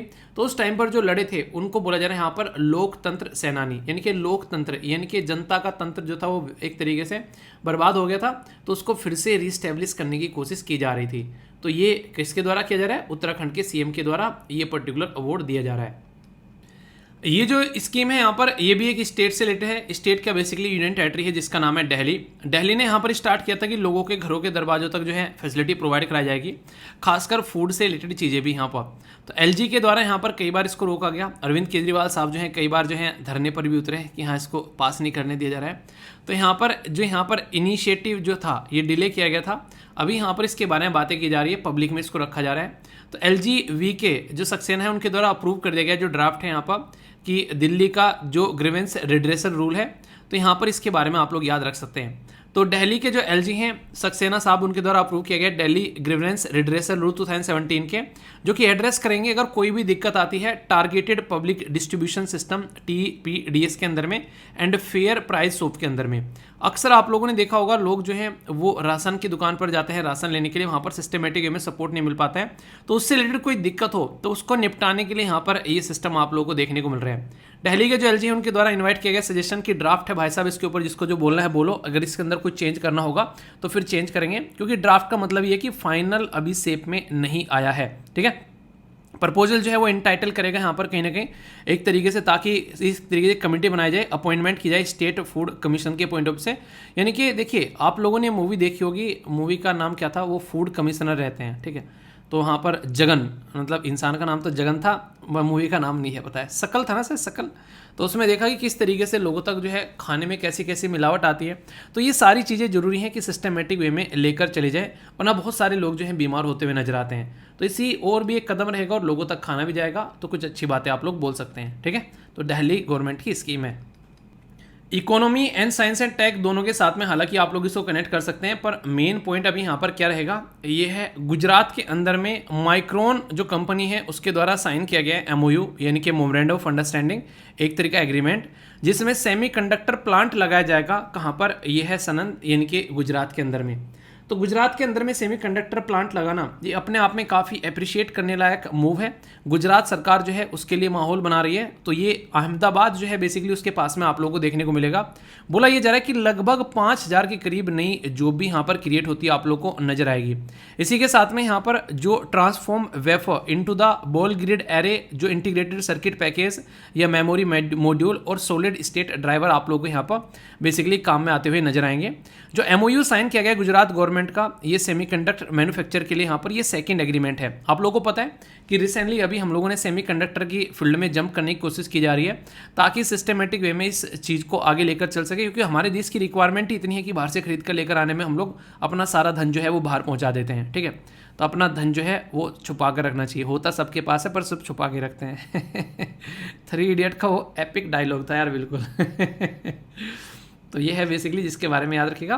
तो गुजरात के अंदर में यहाँ पर काम किया जा रहा है। ठीक है, तो क्वेश्चन बने तो कंफ्यूज नहीं होना है। ओके दोस्तों, ये जो आर्टिकल है यहाँ पर आप लोगों से बात करेगा रैंकिंग एंड रिपोर्ट्स के बारे में, और यहाँ पर हमारे देश की जो इमेज है वो अरब वर्ल्ड में, जैसे कि UAE हो गया, ठीक है, यहाँ पर ये बेसिकली जो देश है ना सारे अरब कंट्री वाले, तो यहाँ पर आप लोगों को देखने को मिलेगा हमारी इमेज जो है वो सुधरती हुई यहाँ पर नजर आ रही है काफ़ी अच्छे लेवल पर, और वो इंडिया को एक काफ़ी अच्छा पार्टनर के तौर पर देखते हैं। अरब यूथ सर्वे जब यहाँ पर निकल कर आया, अरब यूथ सर्वे जो है इसमें इंडिया का ग्रोइंग प्रोफेंस देखने को मिला। 15वें नंबर का ये 2023 में सर्वे अभी सामने निकल कर आया। इसमें बेसिकली बताया कि 73% जो अरब यूथ हैं वो इंडिया को एक स्ट्रॉन्ग अलाई के तौर पर देखते हैं। ठीक है, तो their respective country surpassing the US 72, यानी कि जो US था उसको 72% मिले, जो कि काफ़ी अच्छा अलाई है, और इंडिया को मिले यहाँ पर 73। UAE में सेम जो है वो कंसिडर किया था 98, यानी कि यूनाइटेड अरब एमिरेट्स में तो माहौल ही और है हमारे देश को देखकर। हमारे देश के लोग भी वहाँ पर रहते हैं और काफ़ी अच्छे लेवल पर वहाँ पर कहीं ना कहीं लाइफ को इन्जॉय भी करते हैं। तो ये सर्वे यहाँ पर तैयार किया गया, जिसके चलते यहाँ पर ये चीज़ें निकल कर आ रही है। तो USA को भी पीछे छोड़ते हुए हम लोग टॉप पर जाकर बैठ गए हैं। तो UAE यहाँ पर बात की जा रही है, अल्जीरिया, साउथ सुडान, इजिप्ट, तो यहाँ पर ये डेटा दे रखा है सबका अलग अलग तरीके से, हल्का सा नज़र इसके ऊपर भी आप लोग डाल सकते हैं। ठीक है दोस्तों, यहाँ पर अवार्ड एंड ऑनर के बारे में बात करेंगे। इंपॉर्टेंट पर्सनैलिटी के बारे में क्वेश्चन आप लोगों से पूछा सकता है। जो ऋषि सनक है उनके द्वारा 101 साल एक पर्टिकुलर जो हमारी कम्युनिटी के जो बेसिकली लोग हैं यानी कि सिख कम्युनिटी के। तो यहाँ पर वर्ल्ड वॉर सेकंड के यहाँ पर ये वेतन है जिनको यहाँ पर अभी जो पॉइंट ऑफ लाइट अवार्ड यहाँ पर दिया गया है। तो डायरेक्ट क्वेश्चन आप लोगों से यहाँ पर पूछा जा सकता है। राजेंद्र सिंह दत्त साहब जो हैं उनकी एज 101 साल है। वर्ल्ड वॉर 2 पर काफ़ी बड़ा रोल प्ले किया गया है इनके द्वारा, ब्रिटिश इंडियन जो वार वेतरन है, तो एक तरीके से इनको रिकग्नाइज किया जा रहा है, इनका जो रोल देखने को मिला वर्ल्ड वॉर 2 के टाइम पर, तो इसलिए पॉइंट ऑफ लाइट अवार्ड यहाँ पर इनको दिया जा रहा है। तो जो दत्त साहब हैं ये प्री जो पार्टीशन इंडिया के अंदर में 1921 में पैदा हुए थे। फिर alive forces during British colonial time, आप लोगों को पता है कि वो लड़ने के लिए हमारे देश के लोगों को कहाँ कहाँ लेकर जाया करते थे, तो वो आप लोग समझ सकते हैं। तो ये काफ़ी एक इंपॉर्टेंट एक अवार्ड भी हो गया और इंपॉर्टेंट पर्सनैलिटी के बारे में आप लोगों से पूछा जा सकता है। तो क्वेश्चन अगर बने तो कन्फ्यूज आना नहीं होता है, ठीक है। इस न्यूज़ को देखने के बाद में आप लोगों को पता चलेगा अभी कितनी मेहनत हम लोग को करने की ज़रूरत है। किसके फील्ड में? गेम के फील्ड में। इंडिया जो है मेन फुटबॉल जो है वो 100 पोजीशन पर है, यानी कि दुनिया में 100वें नंबर पर हम देखने को मिलेंगे। फीफा की जो रैंकिंग आप लोगों को देखने को मिलती है ये इंप्रूव हुई है, पहले इससे भी भारतीय कम से कम 100 में आ गए हैं, तो एक पॉजिटिव साइन आप लोग बोल सकते हैं। तो 100 जो यहाँ पर क्लब आप लोगों को देखने को मिल रहा है आफ्टर 5 ईयर। जो इंडिया जो है यहाँ पर वो आगे बढ़ रहा है, यहाँ पर बेसिकली लेबनान और न्यूजीलैंड को पीछे छोड़ के इंडिया जो है वो 100 पोजीशन पर आप लोगों को यहाँ पर पहुँचता हुआ नजर आता है, टोटल 1204 पॉइंट्स के साथ में। इसमें सबसे टॉप पर है अर्जेंटीना, फिर है फ्रांस और फिर आप लोगों को ब्राज़ील, इंग्लैंड या फिर बेल्जियम आप लोगों को देखने को मिलता है। तो ये काफ़ी एक इंपॉर्टेंट क्वेश्चन भी आप लोगों के लिए खासकर प्रीलिम्स के पॉइंट ऑफ व्यू से आप लोगों को यहाँ पर पूछा जा सकता है, ठीक है। आइए अब कुछ क्वेश्चन है आप लोगों के सामने जो कि आप लोगों को अटेम्प्ट करने हैं। पहला क्वेश्चन यहाँ पर बात करें GAINS स्टार्टअप चैलेंज, ये लॉन्च किया गया अभी GSL के द्वारा, GRSE के द्वारा, HSL के द्वारा या फिर HDPL के द्वारा। सही आंसर क्या है ये आप लोगों को बताना है। साइंटिस्ट के द्वारा फाउंड किया गया फर्स्ट एवर जेनेटिक डिग्रेडेशन जो यहाँ पर वुल्फ डॉग हाइब्रिड कंट्री के अंदर में, कौन सी कंट्री के अंदर? कनाडा, इंडिया, रसिया या फिर तुर्की। सही आंसर क्या है आप लोगों के हिसाब से ये बताइए, देखता हूँ कौन इसका सही आंसर देता है, ठीक है। इसी के साथ में यूएसए के द्वारा साइन की गई defence cooperation agreement with which country? Indonesia, Australia, Solomon island या पपुआ न्यू गिनी। तो सही आंसर क्या है ये बताइए, इंटरेस्टिंग है। आप कौन सी कंट्री के द्वारा अप्रूव किया गया G20 high level principal on hydrogen? Brazil, France, Indonesia या फिर इंडिया। तो ये भी क्वेश्चन आप लोगों के लिए है। वैसे G20 की मीटिंग कहाँ पर हो रही है तो उससे भी आप लोग अंदाजा लगा सकते हैं, ठीक है। CSAT का क्वेश्चन है आप लोग जिसको आप लोगों को अटेम्प्ट करना है, इसके बाद में फिर आप लोगों को इसका सोल्यूशन बताया जाएगा, तब तक एटलीस्ट आप लोग अटेम्प्ट करिए। इंपॉर्टेंट प्लेस है यहाँ पर आप लोगों के सामने, ये है Nangal wild life sanctuary. Nangal ये आप लोगों को देखने को मिलेगी, भाखरा नंगल डैम के बारे में आप लोगों ने सुना होगा। 1961 में यहाँ पर शिवालिक फुटहिल जो पंजाब के अंदर में यहाँ पर नजर आता है, ठीक है। Endangered Indian pangolin, Egyptian vulture, Egyptian यहाँ पर लेपर्ड वगैरह आप लोगों को देखने को मिलते हैं यहाँ पर। और ये 5 प्रिंसिपल ऑफ पीसफुल को एग्जिस्टेंस जो 1954 में था, ठीक है। तो ये प्लेस है हिस्टोरिक इंपॉर्टेंस का, जो India and Chinese prime minister जो है फॉर्मल मीटिंग के तौर पर भी यहाँ पर मिले थे। तो इस तरीके से आप लोग समझ सकते हैं। तो कुछ बैकग्राउंड इन्फॉर्मेशन जब आप लोग जानोगे तो एक्स्ट्रा इन्फॉर्मेशन भी आप लोग को देखने को मिलती है, ठीक है। पहला क्वेश्चन था यहाँ पर GAINS, इसको क्या बोलते हैं? ये है बेसिकली आप लोगों को देखने को मिलेगा एक पर्टिकुलर अवार्ड जो कि यहाँ पर दिया जाता है इस पर्टिकुलर एरिया में, यानी कि एक तरीके से जो कि स्टार्टअप को एनकरेज कर रहा है। तो उसके चलते यहाँ पर जो गार्डन, ठीक है, गार्डन जो reach ship building and the engineers, ये प्राइवेट कंपनी है, इसके तहत यहाँ पर ये न्यूज़ आप लोगों को देखने को मिलती है, ठीक है। साइंटिस्ट जो है उसके द्वारा फाउंड किया गया फर्स्ट एवर जेनेटिक जो डिटेंशन, ये कहाँ पर देखने को मिला? ये देखने को मिला इंडिया के अंदर में, ठीक है। तो ये डायरेक्ट क्वेश्चन पूछा जा सकते हैं। यहाँ पर एक हाइब्रिड है जिसमें वुल्फ और डॉग जो है उसके थ्रू यहाँ पर ये पैदा किया गया बच्चा, जिसके चलते यहाँ पर देखो ज़्यादा डिफरेंस रहता नहीं है कुत्ते में और उसमें, ठीक है, अगर देखोगे ध्यान से। तो इसलिए यहाँ पर कन्फ्यूजन हुआ तो ऐसा बच्चा पैदा हो गया फिर, ठीक है। यूएसए ने साइन की किसके साथ में? तो ये भी डायरेक्ट क्वेश्चन बन सकता है। तो यह है Papua New Guinea. Papua New Guinea जो है रिसेंटली साइन किया गया डिफेंस एग्रीमेंट यूएसए के साथ में पैसिफिक ओशन में अपना और दबदबा बनाने के लिए, ठीक है। यहाँ पर कौन सी कंट्री है? तो सीधी सीधी बात है इंडिया का आप लोगों को देखने को मिलेगा यहाँ पर, क्योंकि हमारे पास में G20 की मीटिंग भी है। तो ये अप्रिशिएट करने लायक बात है, ठीक है। ये क्वेश्चन है, इसका ये एक्सप्लेनेशन हो गया आप लोगों के सामने। इसका आंसर में कोई दिक्कत नहीं होनी चाहिए, कोई दिक्कत हो तो बताना, उसको दूर किया जाएगा। आइए कुछ नए शब्द सीखेंगे जो कि काफ़ी इंपॉर्टेंट होंगे आप लोगों को NDA, CDS, SSC, बैंकिंग, इसी के साथ में जब आंसर राइटिंग करते हैं UPSC के लिए हर जगह फ़ायदा पहुंचाएंगे। अगर इंग्लिश बोलना भी चाहते हैं तो वहाँ पर भी आप लोगों के पास में शब्द होंगे, समझना चाहते हैं कोई बोल रहा है तो वहाँ पर भी शब्द होंगे, ठीक है। तो आप लोग अच्छे से इनको यूज़ कर सकते हैं। पहला जो शब्द है ये है अनअपोलोजिस्टिक, ठीक है। तो इसका मतलब होता है कि एक तरीके से स्वीकार न करना, एक तरीके से कई बार कह सकते हैं माफ़ी नहीं मांग रहा है, ठीक है। इस तरीके से भी आप लोग बोल सकते हैं कि भाई साहब ये मान ही रहा है, एक्नोलेज ही नहीं कर रहा है कि भाई साहब रिग्रेट हुआ है, सब कुछ मतलब देखते हैं कि अपोलॉजी नहीं मांग रहा है भाई साहब बदतमीजी करने के बाद भी, ऐसा आप लोग बोल सकते हैं, ठीक है। नेक्स्ट यहाँ पर ये है स्नबिंग, तो इसको बोलते हैं तुच्छ समझना, यानी कि सामने वाले को तुच्छ समझ रहा है, ठीक है। फटकार लगा देना, कई बार छोटे से छोटे जो बच्चे होते हैं चलो निकलो यहाँ से, चलो बैठे हुए बड़े हुए बात कर रहे हैं, डिस्टर्ब मत करो, ठीक है। तो चीज़ों को एक तरीके से एक्सेप्ट ना करना, रिजेक्ट कर देना, आइसोलेट कर देना, तो ये सारी बातें भी आप लोगों को देखने को मिल सकती हैं, ठीक है। तो ये शब्द जो है ना इनको याद रखना है, तो सेंटेंस फॉर्म करो जरूर से। नेक्स्ट जो शब्द है यहाँ पर ये है पंग, इसको बोलते हैं कि पंगा मत लेना वरना पीड़ा हो जाएगी, ठीक है। तो अचानक तेज दर्द होना, पंगा ले लिया किसी के साथ में, दर्द की भावना होना, पेनफुल इमोशंस, तो ये पंग आप लोगों को देखने को मिलेगा, ठीक है। नेक्स्ट जो शब्द है यहाँ पर ये है क्यूटिसेंशियल, तो यहाँ पर इसका जो मतलब है वो है सर्वोत्तम, यानी कि एक तरीके से हाई क्वालिटी, ठीक है। तो एक क्वालिटीफुल एग्जाम्पल नहीं बोलते हैं कि भाई साहब ये बेस्ट है, इसमें सारे गुण हैं, यानी सर्व गुण संपन्न तो ये आप लोगों को देखने को मिलेगा। अवाइल मतलब कुछ समय, थोड़े समय के लिए, यानी कि फ्रैक्शन ऑफ टाइम कई बार आप लोग बोल देते हैं, तो फॉर शॉर्टर टाइम के लिए आप लोग ये शब्द भी इस्तेमाल कर सकते हैं। तो काफ़ी इंपॉर्टेंट है, इसके बारे में आप लोग याद जरूर रखिएगा, ठीक है। अच्छा, किस किस का मन करता है रियलिटी में यार इनके ऊपर सेंटेंस फॉर्म किया जाए, और किस किस को ज़बरदस्ती लगता है यार फालतू का ये काम है, फिर बता दे सर ने, ऐसा भी कुछ होता है क्या? बता देना, बंद कर देंगे, टेंशन नहीं है, मुझे तो और फालतू में बनानी पड़ती है, बंद कर दूंगा। एक बच्चा कह रहा है कि सर फालतू में अपना भी टाइम वेस्ट करते हो, हमारा भी। वोकैबुलरी 5 शब्द नहीं सिखा रहा हूँ, टाइम वेस्ट हो रहा है या तो बहुत बड़े अंग्रेज हो भाई या फिर पढ़ना नहीं चाहते, दोनों में से एक ही बात है।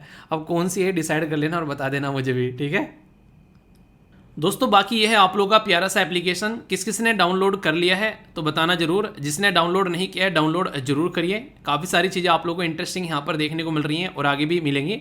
आज एक वीडियो आएगी जब आप लोग जाओगे तो ये सबके लिए अवेलेबल है, यहाँ पर जो गाइडिंग सेशन होता है बेसिकली गाइड वाले सेक्शन में देखने को मिलेगी। यूपीएससी के अंदर जाना और फिर वहाँ पर एक पूरा सब्जेक्ट बना हुआ है, पहले तो आप लोग डेमो में जाना, उसके अंदर सब्जेक्ट बना हुआ है गाइड वाला, ठीक है। तो जो गाइड वाला सेक्शन है उसके अंदर आप लोगों को देखने को मिलेगा ये मेंस आंसर राइटिंग की स्ट्रेटजी वीडियो। तो सारी जो भी स्ट्रेटजी वीडियो बना रखी है वहाँ पर, न्यूज़पेपर कैसे पढ़ना है, ये सारी चीज़ें, तो उसी में आप लोगों को यहाँ पर ये अपडेट कर दी जाएगी ताकि सब जो बच्चे हैं वो उसका फ़ायदा उठा सकें। इसके लिए कोई भी पेमेंट नहीं करनी है, ठीक है। तो इनको आप लोग जरूर देखिए, आप लोगों को कैसे आंसर राइटिंग करना चाहिए, किस तरीके से आप लोग की स्ट्रेटजी होनी चाहिए इस पर्टिकुलर चीज़ को लेकर, तो आप लोग अच्छे से बेसिकली, चाहे आप लोग स्टेट पीसीएस की भी तैयारी कर रहे हैं तो भी आप लोग इसको जरूर देखिएगा, ठीक है। और इसी के साथ में सोशियोलॉजी का जो ऑप्शनल है वो जैसे मैंने बोला था वो कंफर्म हो गया है, उसकी क्लासेस का शेड्यूल जल्दी आप लोगों को बताया जाएगा, पूरी स्ट्रक्चर क्या रहेगी, फी वगैरह वो सारी बातें आप लोगों को बताई जाएगी। तो इसके बारे में थोड़ा सा बस इंतजार कीजिए, जल्दी ही इसके बारे में सारी अपडेट आप लोगों के सामने निकल कर आएगी, ठीक है। बाकी कैसा लगा आज का डिस्कशन जरूर बताना, फीडबैक जरूर देना, कोई समस्या कोई परेशानी हो तो बताना, उसको दूर किया जाएगा। नेक्स्ट लेक्चर में मिलता हूँ, तब तक अपना ध्यान रखिए, बड़ों को नमस्ते, छोटों को प्यार, छोटी सी लाइफ एंजॉय करार। मिलता हूँ नेक्स्ट वीडियो में, तब तक के लिए जय हिंद। मौज लो, रोज लो, नहीं मिले तो खोज लो, टेंशन नहीं लिया करते, एंजॉय करो, ठीक है। और फीडबैक जरूर दे दिया करो।